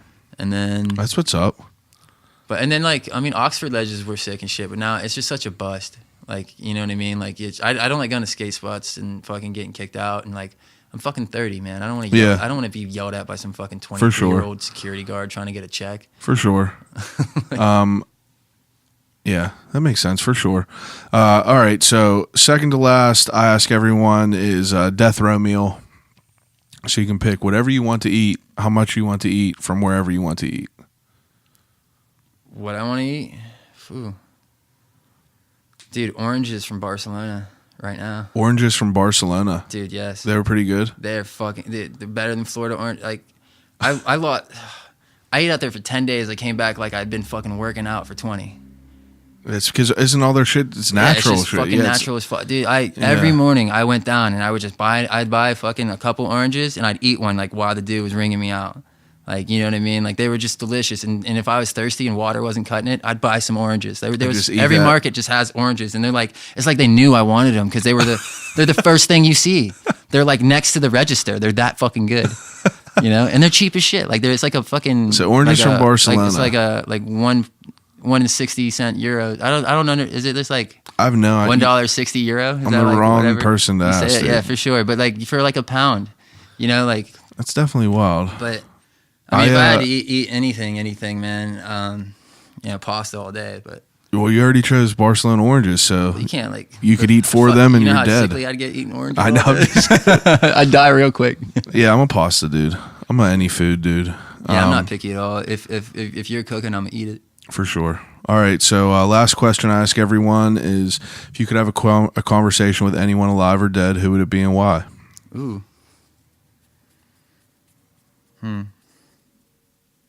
I guess it'd be my birth father because I never met him. Yeah? Yeah, I'd like to know where I came from enough, but I guess I look just like him. That's all I know. His first name's John. That's about the extent.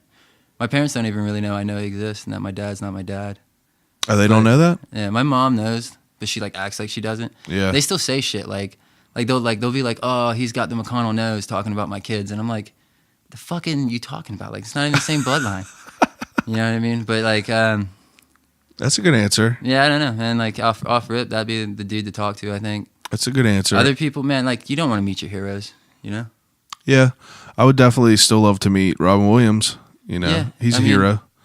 But you know, like I bet you'd meet him and like he wouldn't be. He would probably be super weird and. No, he would just be not himself, not his true self, because he's trying not to let you see that part of him. You know what I mean? Like that's why we never saw it coming. Like, you know what I mean? Like you never do. That's a good point. So.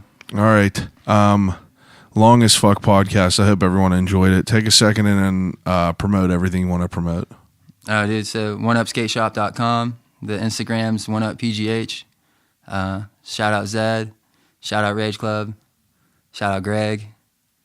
I don't know. Shout out my 15 children from the city. Shout out all my babies. My little kids, the real kids, the ones that I actually have to take care of. All you other ones I take care of by choice. I hope you guys realize that. I don't know, man. Shout out Piece of Wood for helping me out through the years, you know? For sure. Shout out Fargo. Miss you, bro. That's about it. I appreciate you being on here. Taking the time out. Taking your already scarce time to kind of educate. We can continue this anytime without the mics, man. Just come down and talk. For sure. It'll be fun. All right, everyone's listening. Appreciate it as always. I'll call you right back on Instagram. I'll call you right back everywhere else. Email me. I'll call you right back at Gmail. Let me know some people you want on here. And just give me some feedback. Please rate and review the fucking podcast. It's a big deal for me, and I appreciate it ahead of time. Thanks for listening, and I'll call you right back.